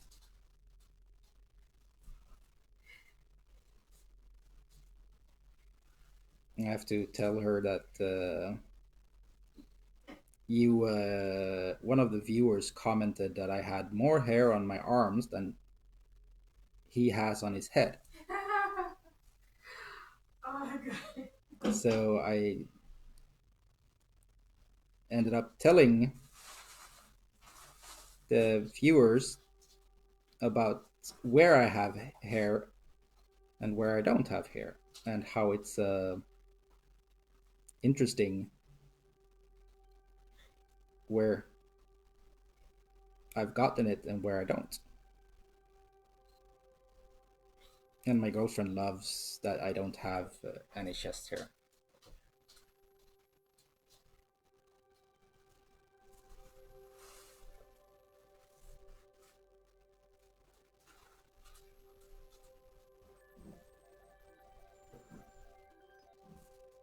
So if you hear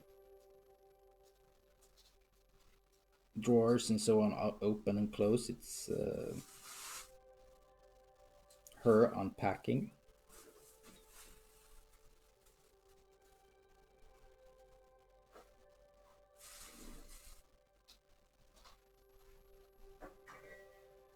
And yeah, I think she thought I was going to be finished by now, because I usually only stream for about 1.5 hours, maybe 2 hours, because that tends to be what I manage to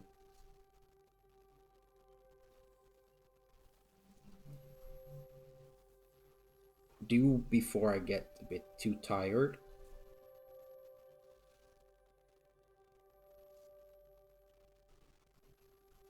It is extra work sitting here talking and drawing the same at the same time, because I have to think about doing two things at the same time, and sometimes that takes takes extra work, actually.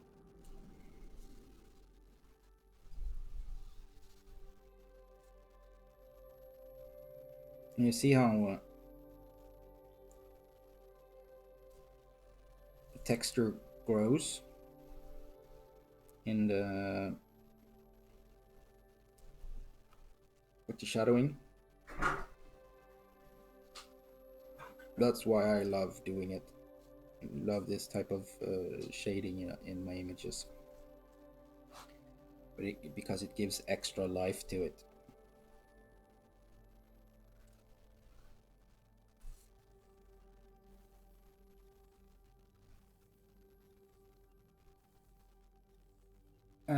No, I'm not going to show you my crib. It's not my crib, it's my girlfriend's crib. I'm just visiting. And we have, it's Corona. We have home office, and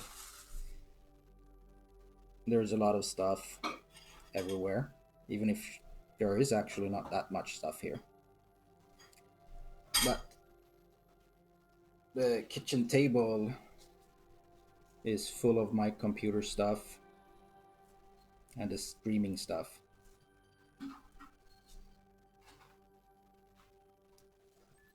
And it's not that much to look at actually here, because she just moved here.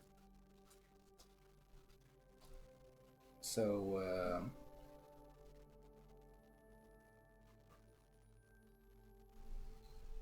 yeah, sometimes I also think about how it would be to laser off hair. But those little tufts I have on my body,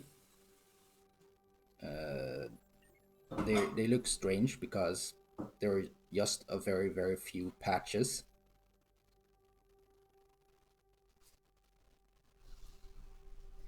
Yeah, I will quickly mute because my girlfriend wants to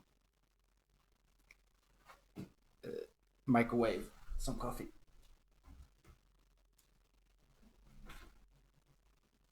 So I will be back in just a minute or so. But I will continue drawing.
If you can stand the buzzing in the background, I will.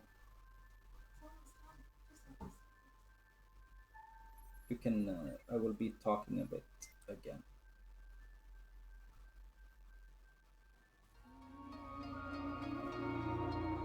Let me put in some more market sounds. The other one was way too quiet. Thank you for your patience.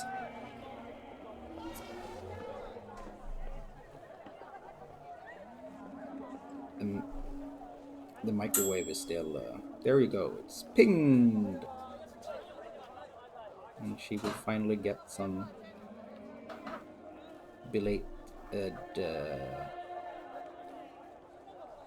lunch.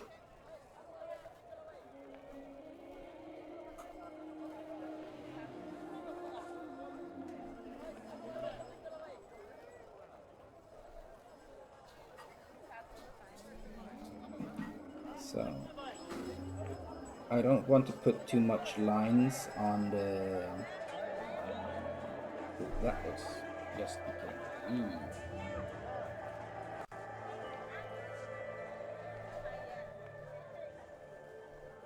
Really strong. I just I don't want to put too much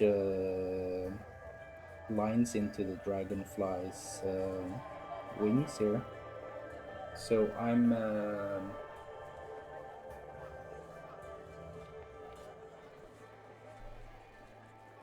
just creating a hint of the cell shapes that is in insects' wings. So you get a feeling for the wings. Yeah, that became that was better ambience.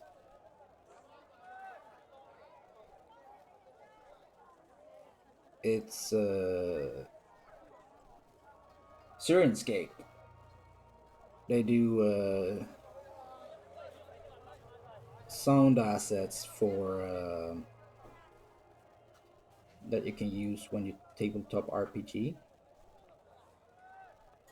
and I'm using their sci-fi assets and their Neo Tokyo market sounds to add into the soundscape of me drawing a market.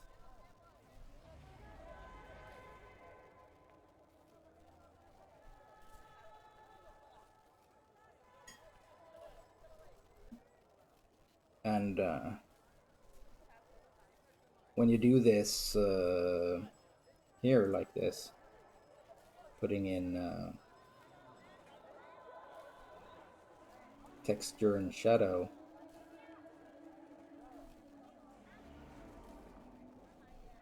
sometimes a slight amount is good enough, gives it enough character.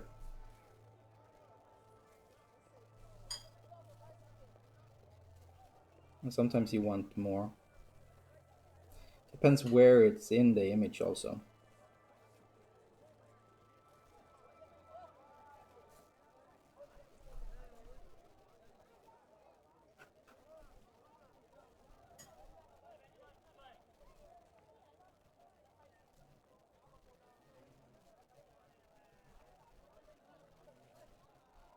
Because depending on where it is in the image.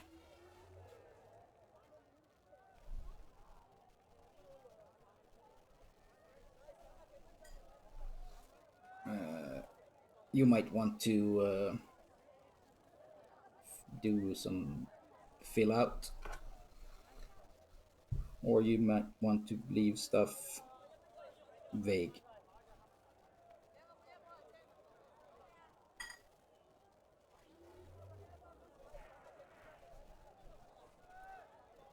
It depends on totally what you're aiming for.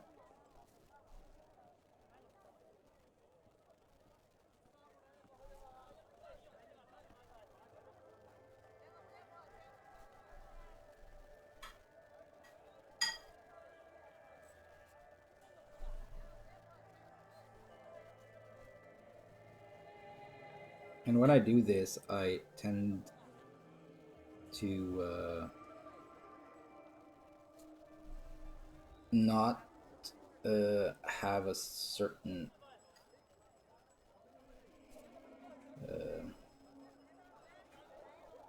I don't have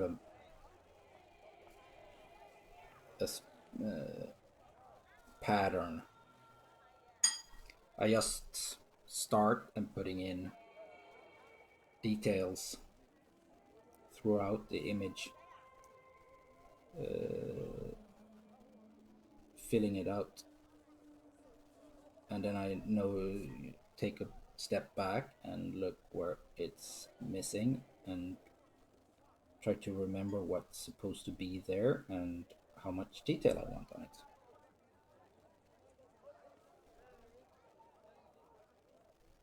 Maybe that ambience just slightly too low. So it's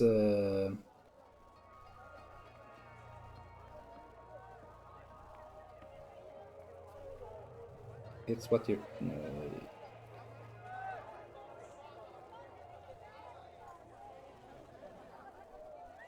a combination of what you want to achieve with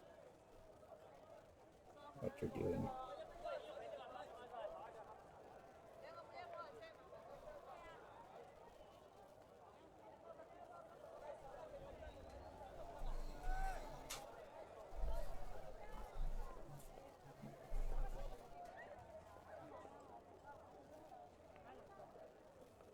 And you have to get the amount of detail you want in there is totally up to you. What you feel comfortable with, what your style needs, but do it in increments. That is something I recommend because then you see, get to see, and don't do all in one part throughout the image. Jump around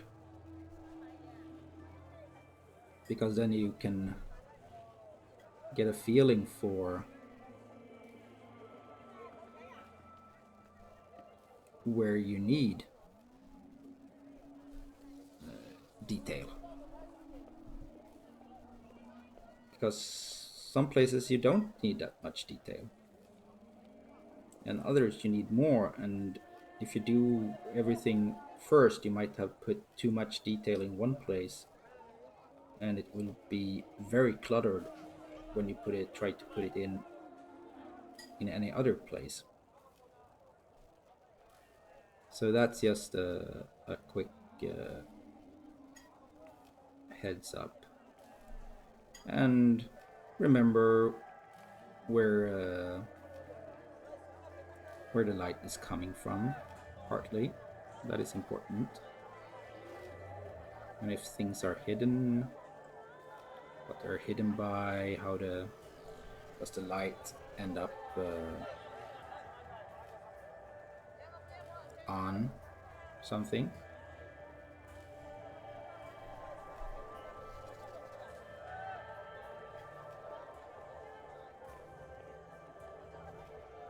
Like here over at this mouse, I quickly get very saturated with details, and to minimize that, I only put in the most important shadows and details. And slowly we're getting a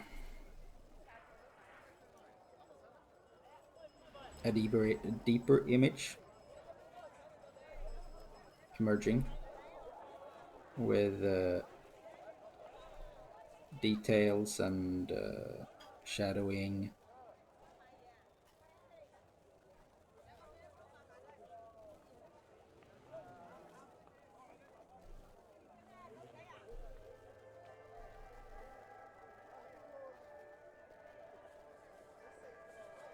And that is sometimes you just need to make a hint of a detail to actually fill out the human brain fills out what they believe should be there. So I can recommend not using too much detail, and therefore working yourself upwards detail by detail.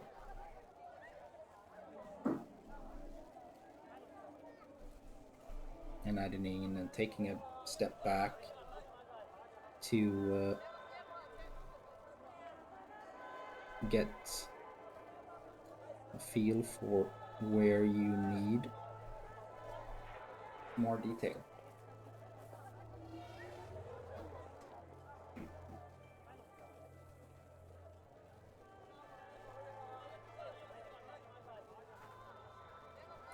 Where do you want the detail to be? What are the detail representing?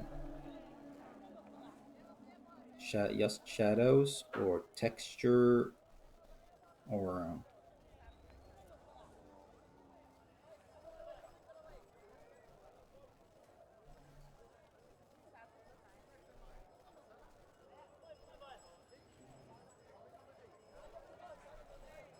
and here I'm leaving the tops of them free from shadowing because I'm wanting to create the feeling of a glaze on the cinnamon buns.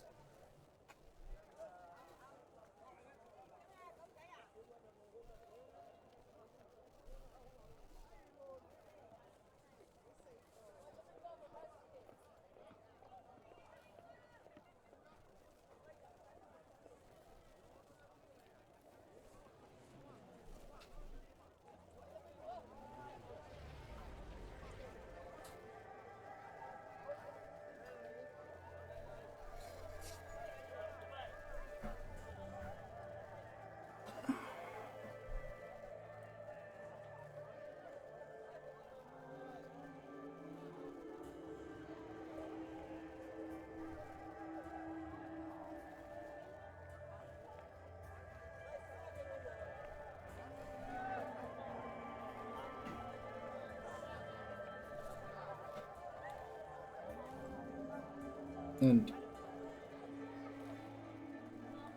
hints of texture sometimes is all you need. And we will add more texture and shadowing with the coloring. But you don't want to forget this part where you add in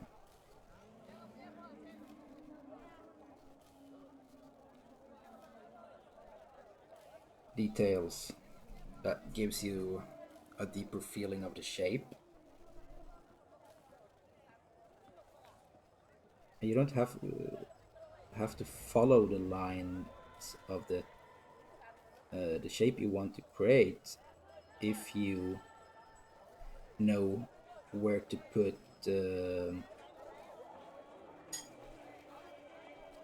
shadows.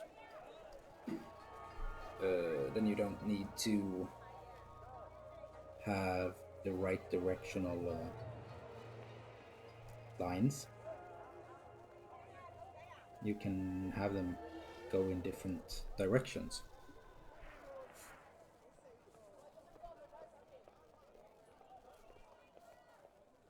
And here I already put in some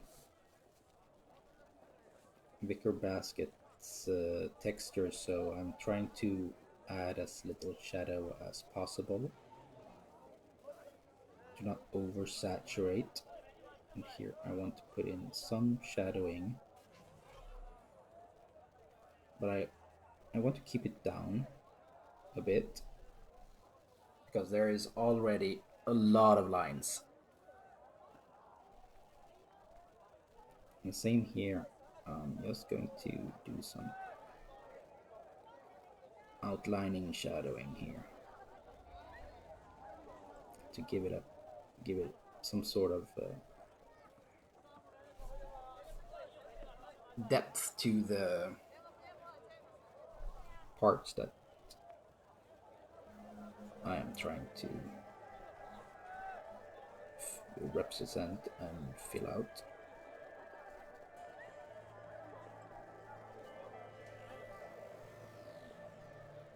Yeah, and I haven't done the shadows underneath here yet, but we will come to that, in a little while. I'm just trying to put in some basic shadowing at the moment, filling out how things are shaped, going back and forth between the different parts of the image.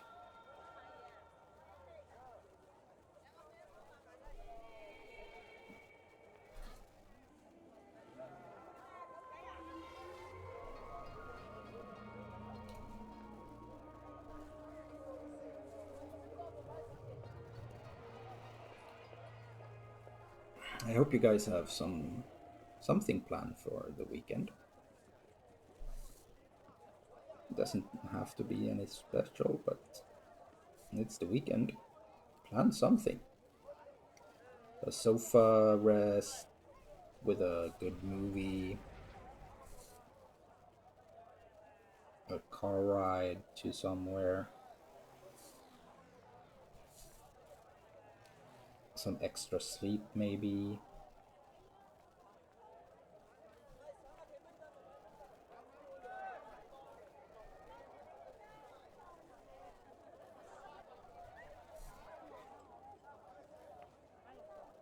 And maybe some of you work on the weekend.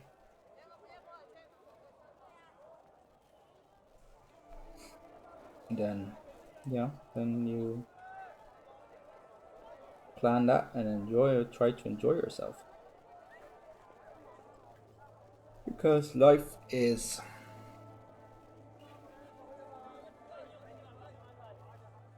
boring if you don't choose to enjoy it.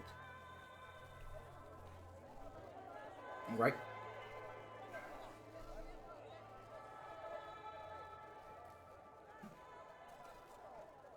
I am actually feeling that I am getting really, really tired with my voice, and we actually done. Ooh, the Yin Yang Master. That seems to be a nice. That could be a fun thing. Maybe I should go and check that out. I think I will stop here for today. I've done a half an hour more than I thought I even would do, and we're kind of been coming. We have come quite far in the image, and my voice is getting tired, and my head is getting tired. So let's stop here, and I will wish you a very good weekend, and I wish you well with all your endeavors. You've been watching Cyberpunk Uncensored. Joy, if you want to and you like what's here, come back and watch some other of our other streams. And then you have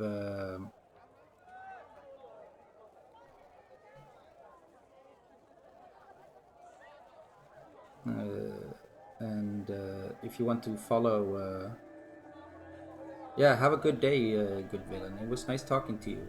Nice talking to everybody that's been answering. And if you want to watch older streams, they are on YouTube. So I will thank you for today and have a good time until the next time. Bye.